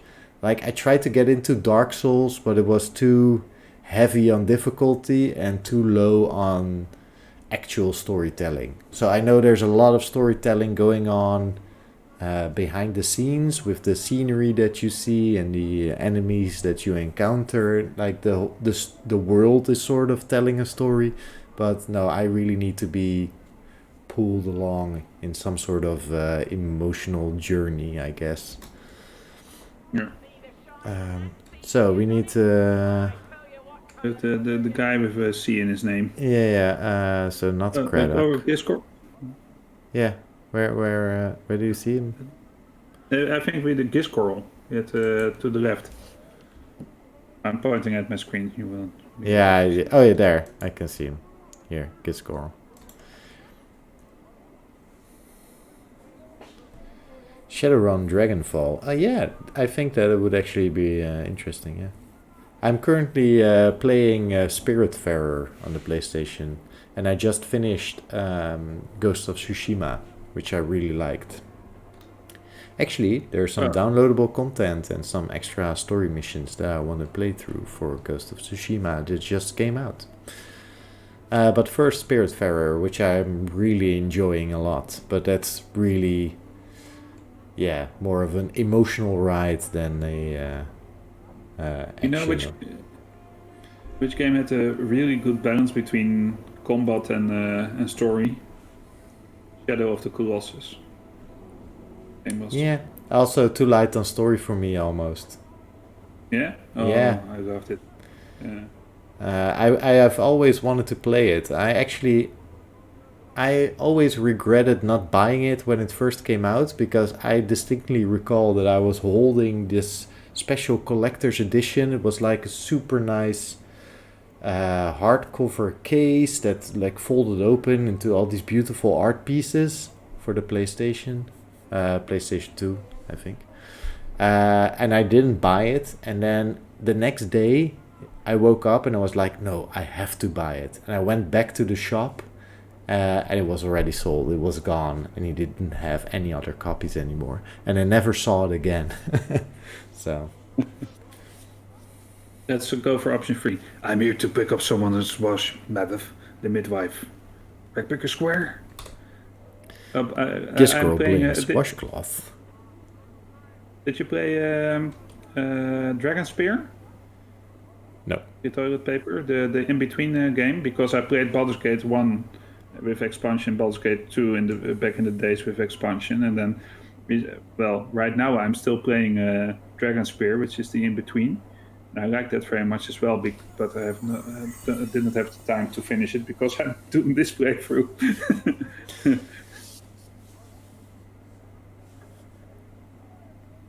He comes with a you can read it. Mask. Yeah. For our podcast listeners. A mask of green rags, thin as paper, yet so stiff they look like they could double as wooden boards. The rags are so caked with greenish lime starch that they look like it would take years of soaking to relax them. How many times did you clean these?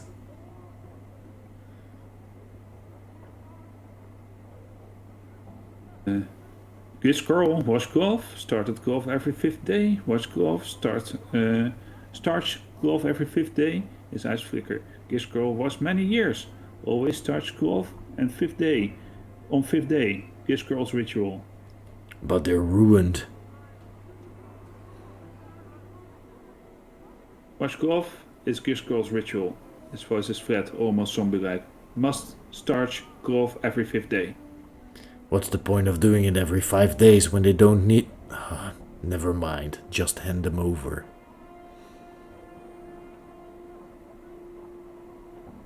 Give cloth. He nods and hands you the bricks. They're heavy. It's like carrying an armload of bricks. I'll take them back to Macbeth now. Farewell. I keep wanting to say Macbeth, but Yeah, I understand. Anyway, so I think my favorite game of all time is the Mass Effect series, the Banner Saga series, All right. the Final Fantasy VII. I mean, there's a lot of good games. But just to give... I have a preference in different genres as well, because I like Half-Life 2 that much. And Half-Life 2. Yeah, amazing game. Yeah. Amazing. And story-wise and everything. Yeah, for sure. Actually really enjoyed Dragon Age 3 as well. And 1. Didn't play 2. I liked Dragon Age until you got to the city. Then that's the second lost one. interest in. The city in Dragon Age 1. Okay, yeah. Okay, no, And yeah. then I lost interest because I felt that I had to explore everything else again, and then I just quit. Yeah, Tutorial Mass is Effect cool. 2 has amazing character connections. Yeah, the story beats in the character story beats in Mass Effect 2 might be the best story arcs of any game characters in any game almost. Although, I think they did really well in Mass Effect. Specifically number 2. Macbeth seems lost in twisting the black-branched picture frame you made for her. She's squaring the edges and snapping off some barbed seeds on the branches. She suddenly notices you and sets down the frame. Hey, child. I brought you a wash. I think this girl was a little heavy on cleaning cleaning ritual, though. She takes the stack of starched green rags from you and she examines them critically. At least they won't tear, she sighs, or bend. What was with that cloth merchant Gisgirl?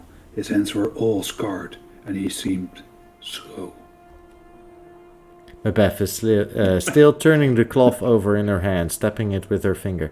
Well, child, sometimes one burns with the art, and other times the art burns you. You understand we can't repeat this on stream, Tim, so we totally gonna ignore that one. What? You can repeat that he had a crush on a cute alien girl with a mask. Tally, yeah. Yeah, Tally is one of the best characters.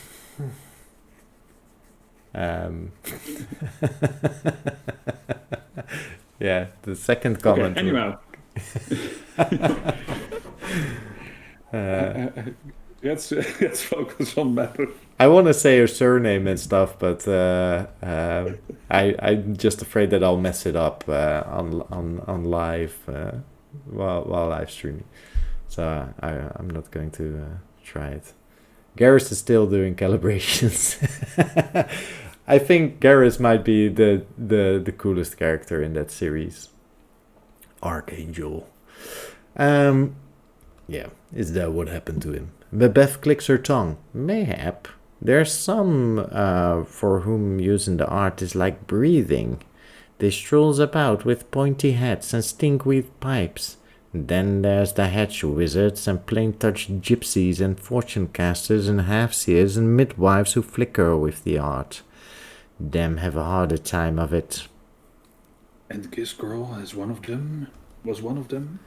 Macbeth nods. Aye, so to speak, in some ways he's no different now than he was. Addicted to habit and ritual he was.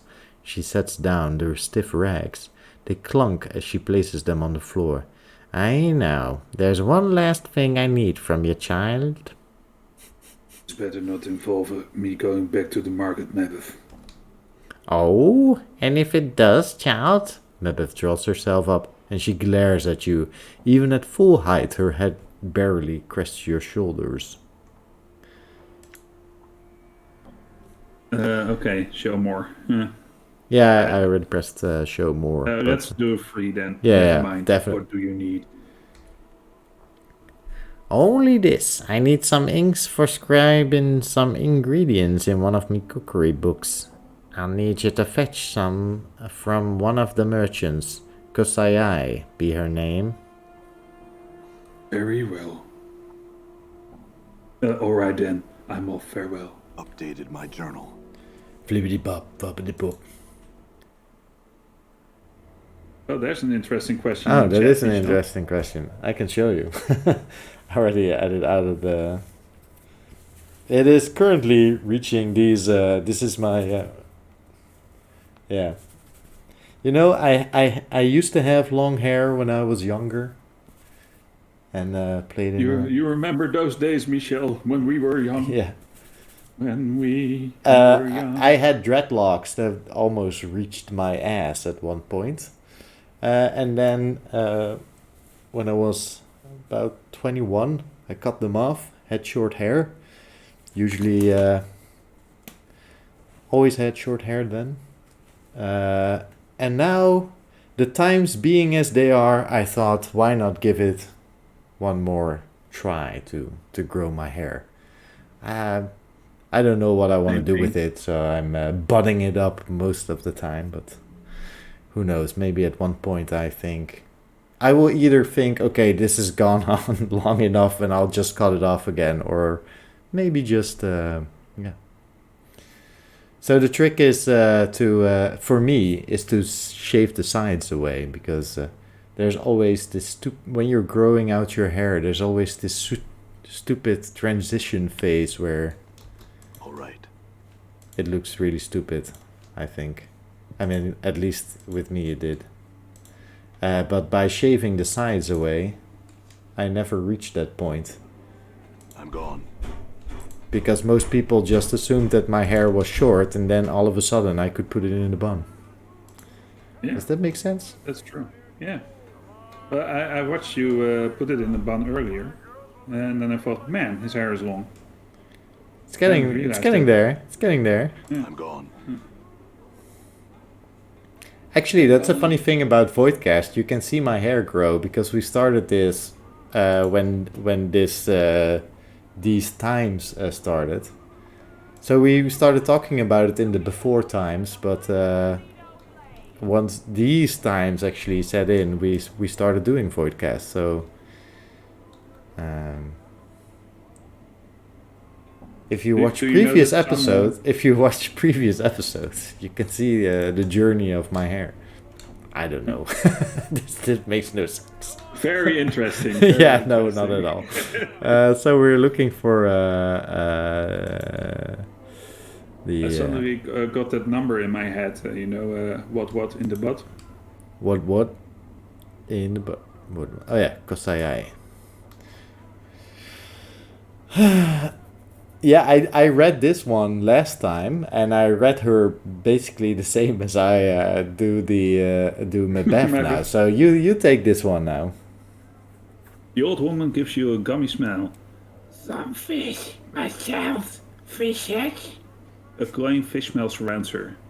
Like that? Yeah. Macbeth said you sell ink. She sent me to purchase some. Ink? She chuckles. No, sir. I sell no ink. I sell just fish. Are you sure? Macbeth, the midwife in Ragpicker Square, mentioned you specifically.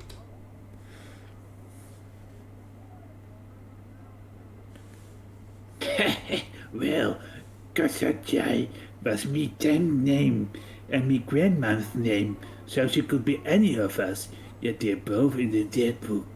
So only this Kosajai matters. Now I see what she was all about. A midwife in Picker Square, you say? She thinks for a moment. Don't know her.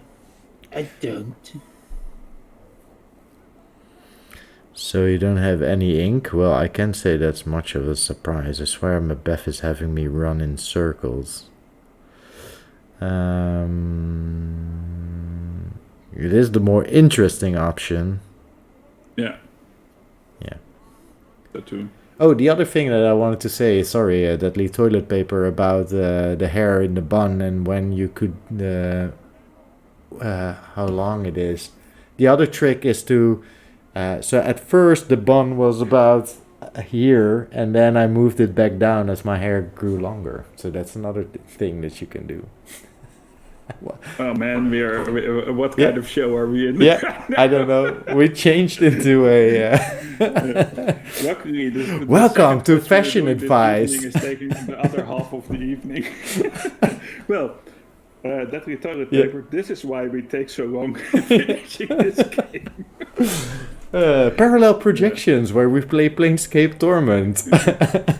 Sponsored by Maybelline New York. Maybe it's Maybelline. Anyway. Yeah. Right? Yeah, 1.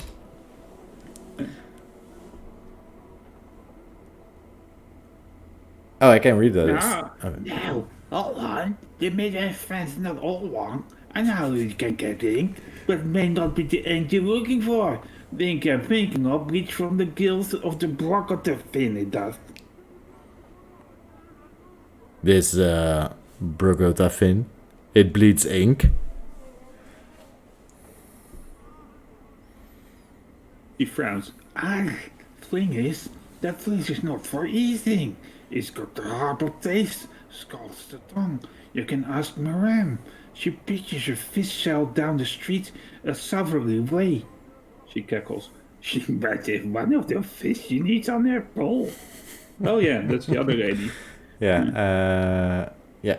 I'll go seek her out then. Farewell. Saliva in my mouth right now.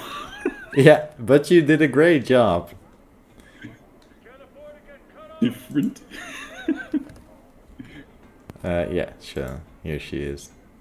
I remembered that. Well, Mr. Gangster, what can I do for you?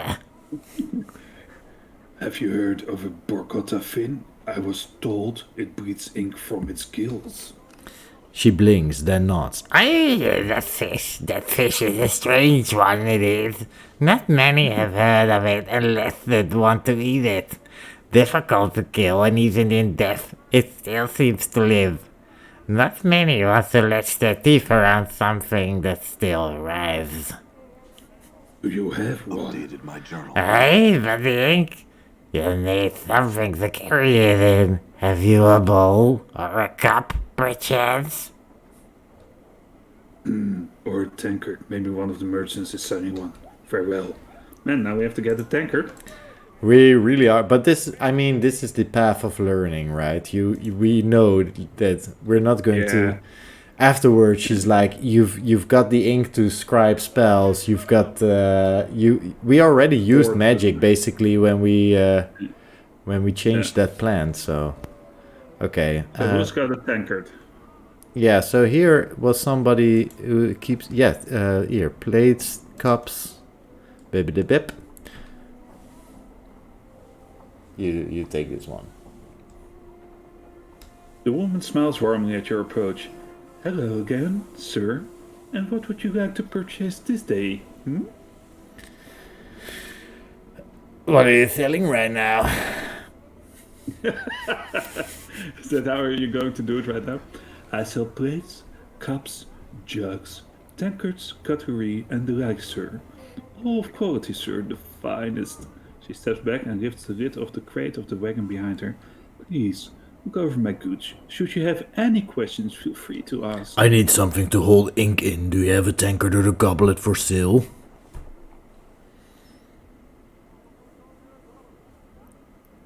He nods. Oh, yes, many kinds.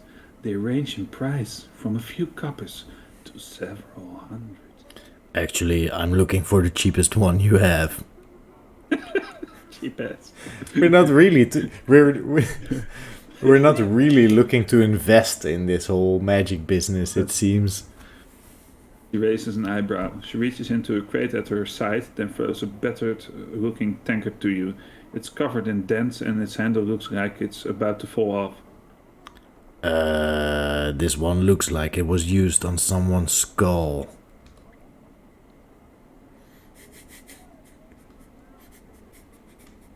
He smiles slightly.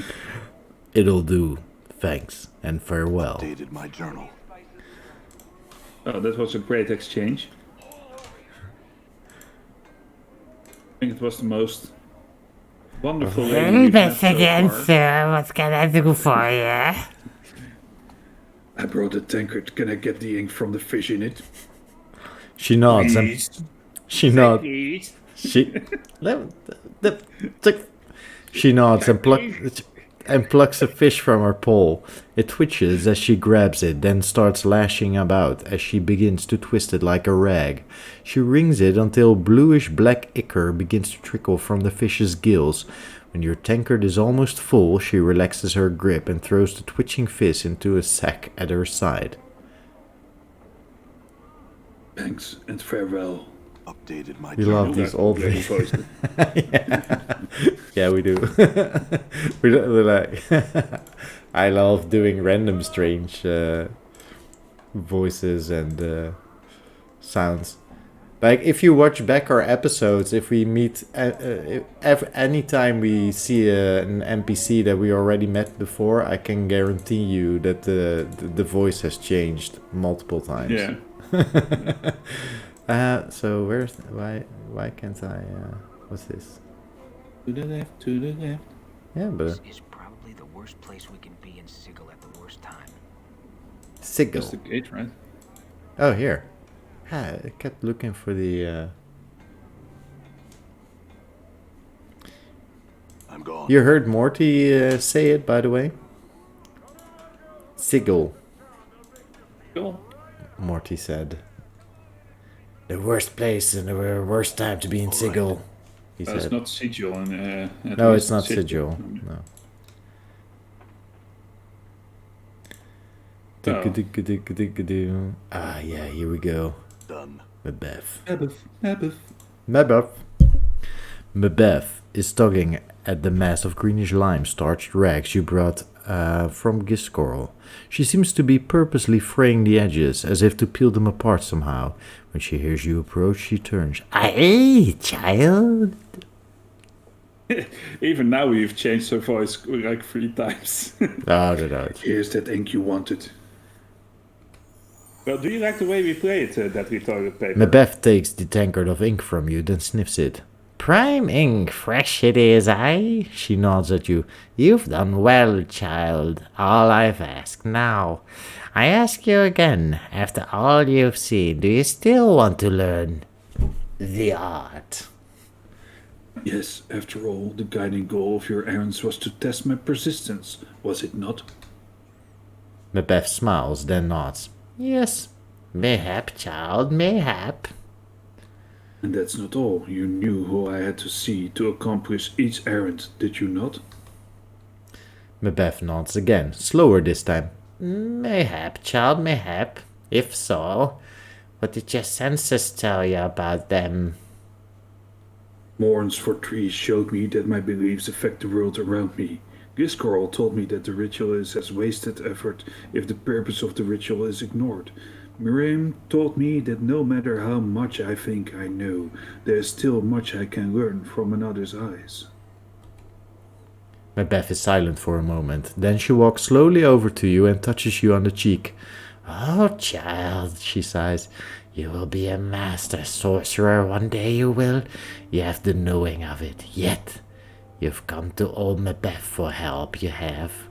What could a midwife teach such a one? Much, Mabeth. I want to learn all you have to teach.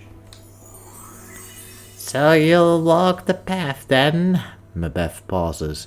Well, first things firstly, just having the knack for the art isn't enough.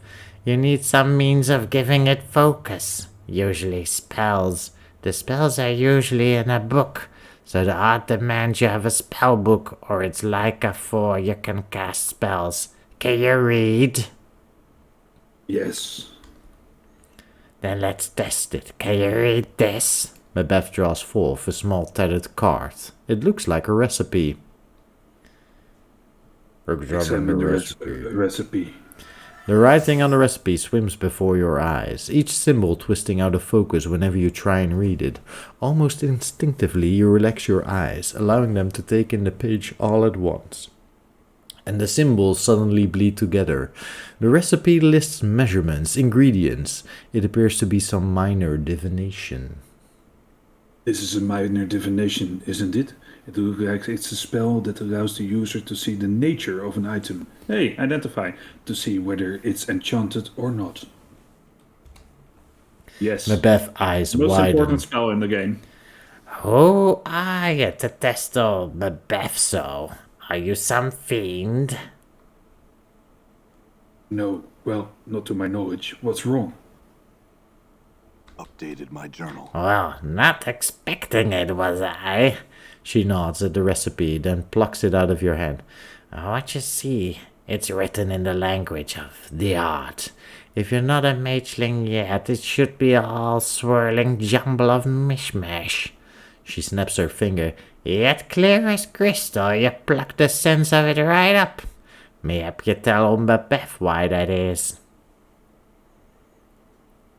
It's because we have an intelligence of... I think I may have known once, but forgot. Seeing the symbols just jarred my memory. Or else, a natural gift you may have. No matter, you've just shaved seasons off of your learning you have. Macbeth harumphs. And I'd be looking for someone to handle the chores around here, I had. If you need help with anything else around here, you can still ask. It's the least I can do in exchange for your teaching me. No, I don't want you. Don't worry yourself about that, she frowns. Well, you can read spells well enough, but spells are no good to you without a book to put them in. You have one? Macbeth glances around the hut, and then she catches sight of the black barbed picture frame you made. She picks it up carefully and studies it. This'll do. That thing is just a frame. Ah, but so are you, child. Still holding the frame, she picks up one of the starched rags you got from Griscorl. With a yank, she pulls off the greenish starched surface film. It flutters in the air like a wispy bit of cloth. Whatever Giscol uses in the wash, it works better than curing, stretching, and stoning does on a normal rag. Can't afford parchment, I can't. Parchment? She takes the starchy film and pulls it over the black barbed frame, latching the rag's edges onto the hooks around the frame until it looks like a small greenish-black painter's canvas. It's missing something. Well, it needs something painted on it. She nods. Aye, or written on it. She takes the tankard of ink you've given her and sets it down next to her. She dips one of her fingernails in the tankard, then draws it out, mumbling to herself. She begins to scratch symbols onto the frame, one by one, still mumbling to herself. Wait. All's done. Macbeth stands, drying her ink-stained fingernail on her robe. She tilts her head, regarding the strange framed page in front of her. A page for your spellbook it is. She indicates you should pick it up. Take it. Inside your spellbook are your recipes, your spells, if you will. As long as they sit in the book, though, they're just words. She taps her head. The art demands you pluck the magic out of the book and put them in your attic, your head, before you can tap their power. Go on. You put them in your attic by studying them, memorizing them. You usually need to rest first before you can do this, though. Any questions? No, Macbeth. Oh, no questions, eh? Well, now, you should have questions. You know all about how to memorize spells, do you? You're a sharp one. You sure don't need any more of Macbeth's words and all gobbling up your precious time. You're a master sorcerer already. Forgive me, Macbeth. I meant no questions on what you said. Please explain how to memorize spells. Alright then, here's the doc of how you memorize the spells. Pick the spells you want to stick in your head from your spellbook before you goes to sleep. When you wake in the morn, they'll be buzzing in your head like flies, ready to be let out. How many spells can I cast? You can cast only one, may have 2 spells before needing to rest again. As a tiny flitting mageling, there isn't much room in your attic, so use your spells wisely until you get wiser in the art.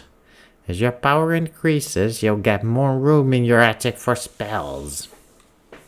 Alright, go on. You can only cast spells you've memorized, so if you want to use the art to say meant something twice, you need to memorize the spell. How many times? Twice. Macbeth nods. Aye, twice. Right enough. How can I get more spells? Updated my journal. Macbeth shrugs. Keep your eyes and ears out for learning. Even common folks might have some minor magics to teach. There's also scrolls, recipes, books, and even some stranger items that have spells inscribed on them. If you find one, just examine it close and copy it in your book if you want. Got it. Can also show you more spells if you return, especially when you've a little more of the planes in you. I'll appreciate it. Thanks. Before you go, child, you need some magics for you to whet your appetite. Macbeth rummages in her robes, then pulls forth 3 small recipes, which he passes to you. You should copy these into your book, so they can go into your attic as soon as possible. Thanks, Macbeth. Updated my journal. Wait, there's more. Macbeth fishes a tiny bundle of black cloth from her apron and unrolls it, producing a pair of amber earrings. These'll protect you on your travels, child. I no longer wear them myself, so go ahead and take them. Thanks again. Alright, child, don't tarry here any longer. One such as you has other ways to spend one's time rather than hang around old Macbeth. Macbeth.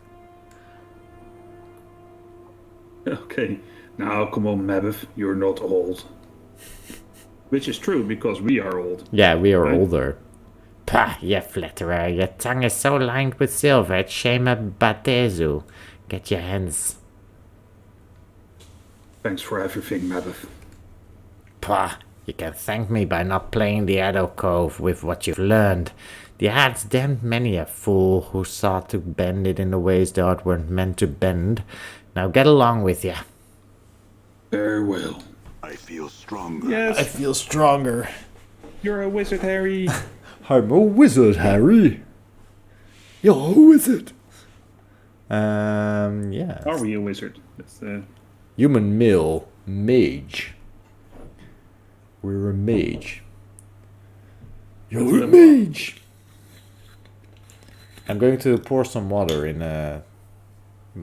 I'll do it on screen, so otherwise people think that I'm. Oh, I shouldn't show the.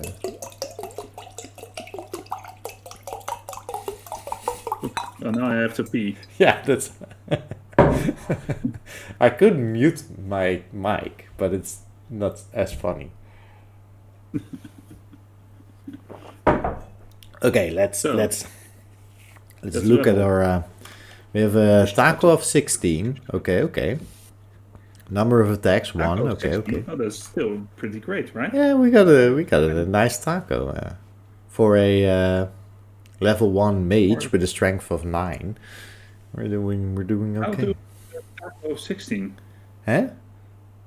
How did we get there? Does he remember the taco from your fighter class then? I have no idea. Because that would be a 16 at 5th level. It would be 16 at 5th level, right? Oh man. Second edition, Still it's been so taco. long. Okay. Weapon proficiencies. Unused slots. Fists, edge weapons. Sure. Level up. Spell memorization abilities have increased. 0 characteristic points gained. 2 hit points gained. We're doing great on hit points, man. Yeah. As in, we're about 50 now, right? 46. Yeah, 46. That's there on the left. Bip. Okay, so let's write some spells into our spellbook then. Yeah, right? let's mage spellbook. I think you first have to go to yeah, our inventory probably, maybe inventory. I remember when I used to call it inventory. Your inventory. And it was your inventory. You know, Recipe being chromatic Dutch. orb. Allows user to copy chromatic orb. Copy spell. Succeeded in learning this spell. So I think that we might have thrown the other spells. Oh no, they're here. Identify. Oh, I have to pick them up. Sorry. You can go to the floor. You can go here, whatever. You can go here. So now we can identify, done. And blood bridge. Instant, one creature. Range. Okay, let's copy spell. Take these knives back.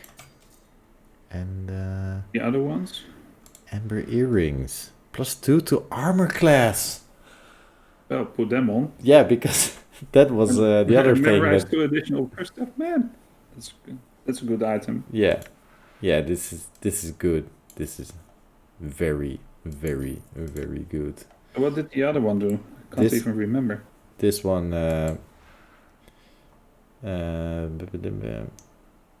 Just had a catch in it, right?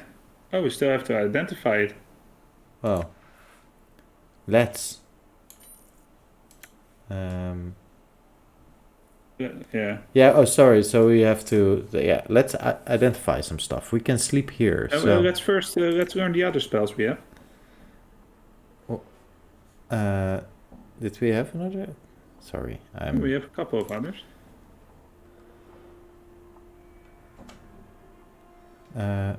Oh, you the scroll of strength and stuff. Yeah. Ice knife. You can. Copy spell. That's true. Yeah, it doesn't. I remember. I mean, in the actual game, this costs time, right? You can't just do it. Wait, did we have 2 of those? Why can't? Yeah, we got one from there. Awesome. Did we have any more? Yeah. Oh, this is. And, I think the spell book we got might do some sort of thing. The spell book Right? that we got. This one. I have 4 seconds. Yeah, that one. Tome of Bone. Yeah, I think we learned to raise that from that one, right? Oh, that's it. Yeah. So let's just put some crap over. What is this? The Mage's Guard. Only worn by mages. Well, isn't that a Yeah. nice coincidence? So we have And what's our armor class? We have a better armor class than we had as a fighter. yes 4. We went from 16 to 4. 16? Oh. No, we 16. didn't. No, sorry. No, then probably 6 then. No? 10. 10. Yes. I don't Yeah. know. We had an armor class of 10. We are not wearing any armor. We we don't are have not- any. We're now at 4, so we dropped 6 points. That's amazing. Right. Yeah. So yeah, we can tank better now Yeah. That's a mage. as a mage than we could as a fighter. Okay, let's. So we have 2 items that we want to identify. So we do that 2 times, and then what could you do again? 1 creature, speed 1, chromatic orb. Long are the debates about the spectrum of color in the multiverse. This blue is better than yellow. bike it, Burke. Of course white is the true color, and while in the end many generally agree that a color's greatness is in the eye of the beholder, this spell establishes the fact that some colors are deadlier than others. This summons what a description. Yeah, I mean, that's what makes this game so great. They didn't need to write this part for this spell description, but they did, and it's awesome. It's really I love good. it. Yeah. This summons a large magical orb of color, which can be hurled at the target using the caster's normal attack roll plus 3. The color of the orb changes depending on the caster's level. Level 1, white, 1 to 4 points of damage. Cool. That gives us a taco of 13 with this spell. Yep. So that's okay, Yep. right? For To hit armor class 0, we would only need to roll a 13 then, Jasper. yeah. So we're all into a second edition game set again. Let's sleep. Yeah. Hey, rest. Thank you.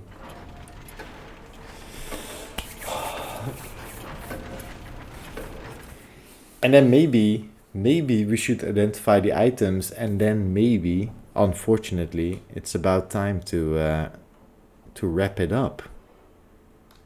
Maybe that's right. Maybe. Identify. How would you like to identify this item? By using the spell.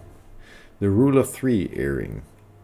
You receive this small earring from a folded note. The earring carries a minor blessing from one of the gods of wealth on some backwater prime world. When held in the hand and the word copper is whispered, it gives the wearer 33 copper commons.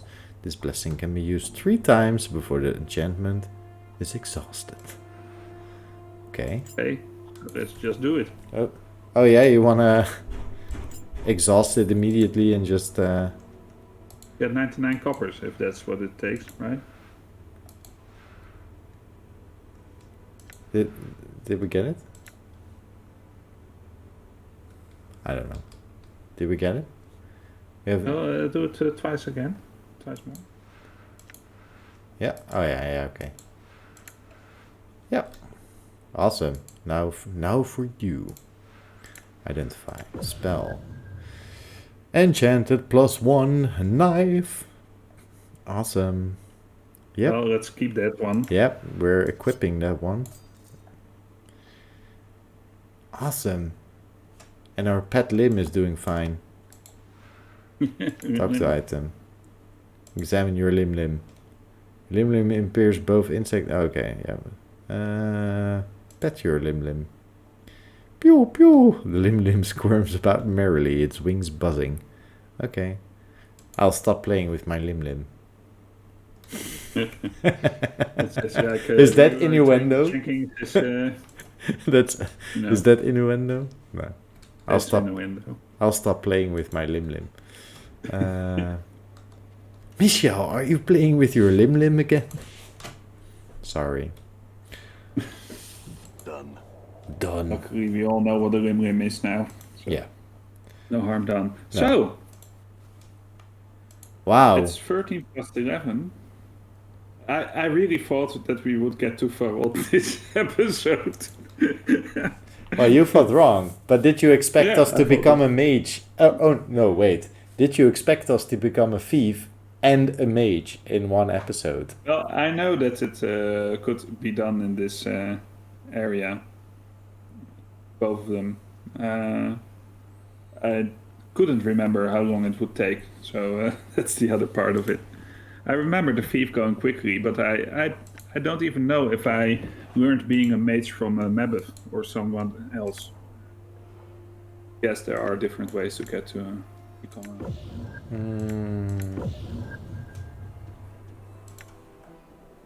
Done. There Yeah, are keep on other going. ways to become a mage in this area? I don't think it's in this area, but there are other ways to become a mage. Okay. So.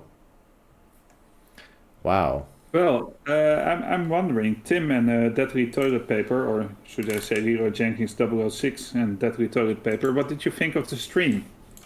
Was it amusing? Was it PP. fun for you to PP. watch? 07.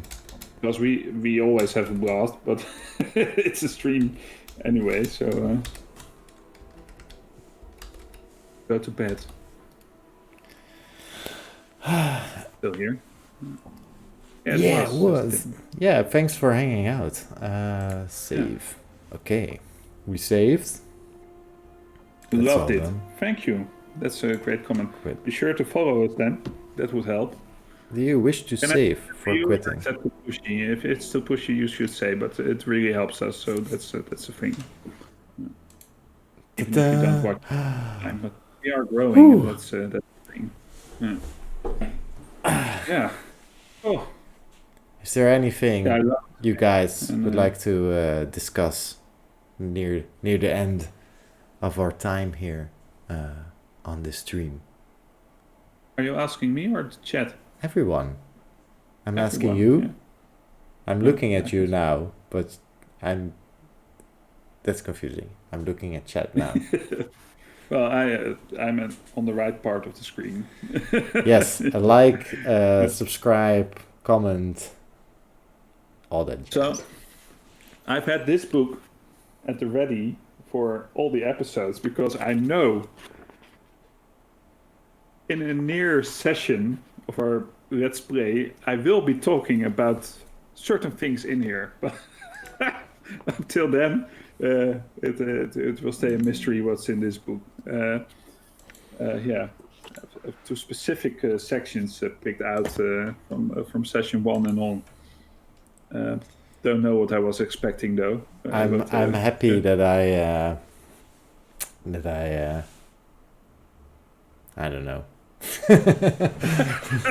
That we're taking our sweet time. Yeah, and that we're that's taking great. our sweet time, and that we're That's our not way of where you playing thought it, we yeah. would be. Did you think we would have finished this game in this period of time? Do you think there was a possibility? No, not at all.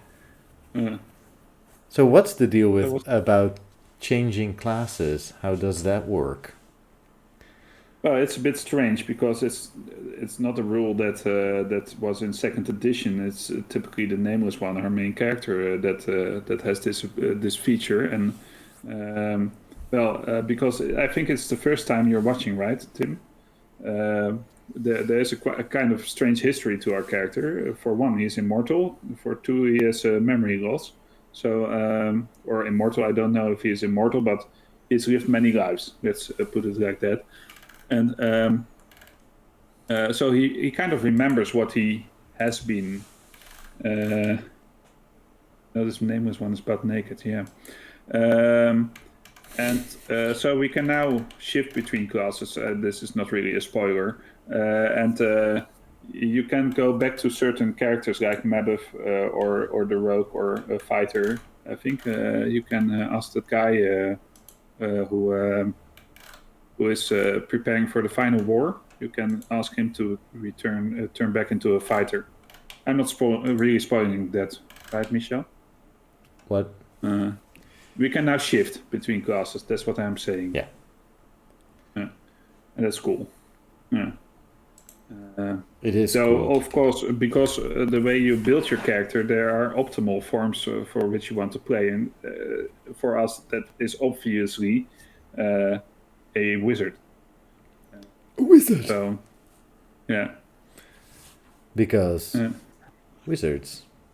Yeah, that's why, indeed, Tim. It's the coolest character ever written into a computer game, as far as it's.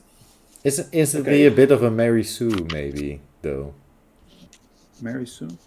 Yeah, it's the definition for a character that can basically do anything whenever they need to. In a way, but it's all explained through lore, and that's Yeah, a great that's part. And the thing is that if you watch all our episodes, you meet all these kinds of people that look a bit strangely at you because they have seen you before, but you have no memory of them. So a lot of things in the game are really built around your character. You discover all these things you have done in your past lives and everything, and So there's one great example is where we went into the Smoldering Corpse Bar, and this guy had your eye on in a jar. So he helps you pull out your eye, and then you can put back your old eye. Yeah, that was such a random occurrence. Or also a nice one was just this random old guy who was a bit... we walked into a house, so we're looking for this Farad, right? And we've been asking anyone about this Farad, and they're all like, oh, he's some criminal, we don't know where he is, he does all these things. And we walk into this house, and there's like a random old couple, and the grandfatherly figure wants us out of the house, and the woman says tells us that I don't even remember what was up, but he signed the contract. Yeah, there was some contract. Yeah, that was it. The contract. He signed a death contract, so we annulled the death contract for him, and then he just starts talking about, oh yeah, I know exactly where Farad is. And it's like, what? Yeah. And to That's be true. Also, we have not met any other character that knew specifically where Farad is. So this was just a random house in this city with some random people with a random side quest that you can do or not do if you want to, because it seems like a side quest, right? This guy signed a contract and he's very stressed about it, and you could, if you want to, talk to the people he signed the contract with to annul the contract. And then afterwards he just tells us where. That's amazing. Yeah. So the thing is that you can ask every character, even a random harlot on the streets, you can ask this question about Farad. And so... Which we discussed last time is also one of the minor gripes, if you that I have with this game, is that you have all questions with every character, and there's no way of knowing beforehand whether they will give you a sensible answer or not, which is totally awesome, but also makes this game repetitive at times when you get the same options and they will start to answer in the same ways as well. And it wouldn't be, if you knew that it would lead to the same answer every time, it wouldn't be a problem, because then you would just negate the question. But because of the fact that we met this random guy who, when we asked the same question, told us everything about it, you're trying to ask that question of everybody you meet. That's the thing that's... and that's why we're now almost 15 hours in and still in the fourth area of Sigil. So all right. Well, I had a blast today, Jasper. It was very nice, and it was a good day. I have to thank Leroy Jenkins and Deadly Toilet Paper in chat as well, because it was a super interactive chat and today, and that made it even more fun.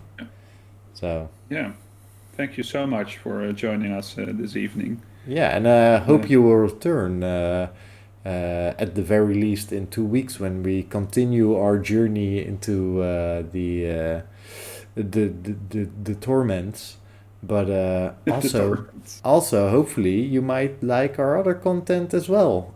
So we have a live talk show where we talk about our main D&D campaign and Dungeons and Dragons in general, and that's on tomorrow at 9 p.m. Central European Time here on Twitch. I'll be hosting that one. Yeah, and if you go to our YouTube channel, you can find all our previous episodes in Parallel Projections, where we play Planescape Torment, Talking Void, which is the talk show where we talk about all this stuff, and our main show, The Precipice of Dreams, where we sit around and play Dungeons and Dragons with 3 other friends. And that is on episode 10 right now, and whoo, that's a crazy ride. That campaign is awesome. And I really like that Deadly. Well, I like that Tim was here, of course, but I like that Deadly Toilet Paper, who has played through the whole game, stayed with us for the show until the end. That's cool as well. yeah, that's very cool. It Thank means you that so he, much. he certainly was having fun when he played it, or she. I don't know. Sorry if I said it wrong. They. You can they, always say yeah, well- they. Then you're always sort of fine. But thanks for joining. That's the gist. Did you just assume? Oh, Tim. I did just assume. Yeah, Sorry. he did. But he caught Yeah, himself The immediately. internet. Yeah. Well, Do we only play Dungeons and show. Dragons, Jasper? Hmm? Do we only play Dungeons and Dragons? we only play Dungeons and Dragons. Well, on our channel. No, in general. Uh, I'm well, I I'm have referring say it's to. still I have like a bunch of non-D&D tabletop RPG books behind me, but oh yeah, okay, yeah, yeah. that's. We're certainly going to try that at someday, probably. I want to do all these Casual. things. Oh, that's not entirely true. This is a 5e book, sort of. It's not an official Dungeons and Dragons, but this Jasper, do you know about this book, the Neverland book? No. It's one of the most gorgeous books I've ever seen. It's amazing. Look at that cover and the foiling, and It's beautiful. the entire. So there's this one guy, and it is truly amazing. I don't know what I can show actually, but so this Andrew Kolb, he wrote, drew, edited, and this entire thing himself. And it is a passion project, and you can just see it, and it oozes off the pages. And it's an amazing book. And I recommend everyone to get it. So, Dr. Amanda is a drunk surgeon with a Winchester. Oh. D20 Anyway. modern campaign. I will certainly borrow that at one time then. Oh no, that's going. If you let me. That's going into a special bookshelf with locks on it. Oh, that's what you played in the D20 Modern. Okay, sorry, I was not following for a second. Yeah, well, Roger, our DM from the Precipice, is doing a future campaign. We are building a system. I called played in Void that Vault, which future is, campaign it as does well. yeah, you played in it, which is going to support medieval, modern, and future play. So that's part of what we are doing here, but behind the scenes, and we still have to find some time for that project because it's a passion project as well, but it's taking a long time. Anyway, I have to go to bed, Yes. Michel. We have to sign off. Thank you so much for watching it, this episode. If you're watching it on Twitch right now, or if you're watching it later on YouTube, thanks so much. Hit that like, subscribe button if you like our content. Please check out our other content. We enjoy making it a lot, and we want to do more and more and more and more. And to be able to do that, we really need your help. So yeah, hit us up. Hit those like buttons and talk to us. We love to have comments on either our Instagram or Facebook or YouTube and Twitch chat, or our own Discord server. And with that, hope to see you tomorrow at Talking Void, and next week with another episode of Precipice of Dreams. And a week after that, we're back with Parallel Projections. So, with that said, goodbye.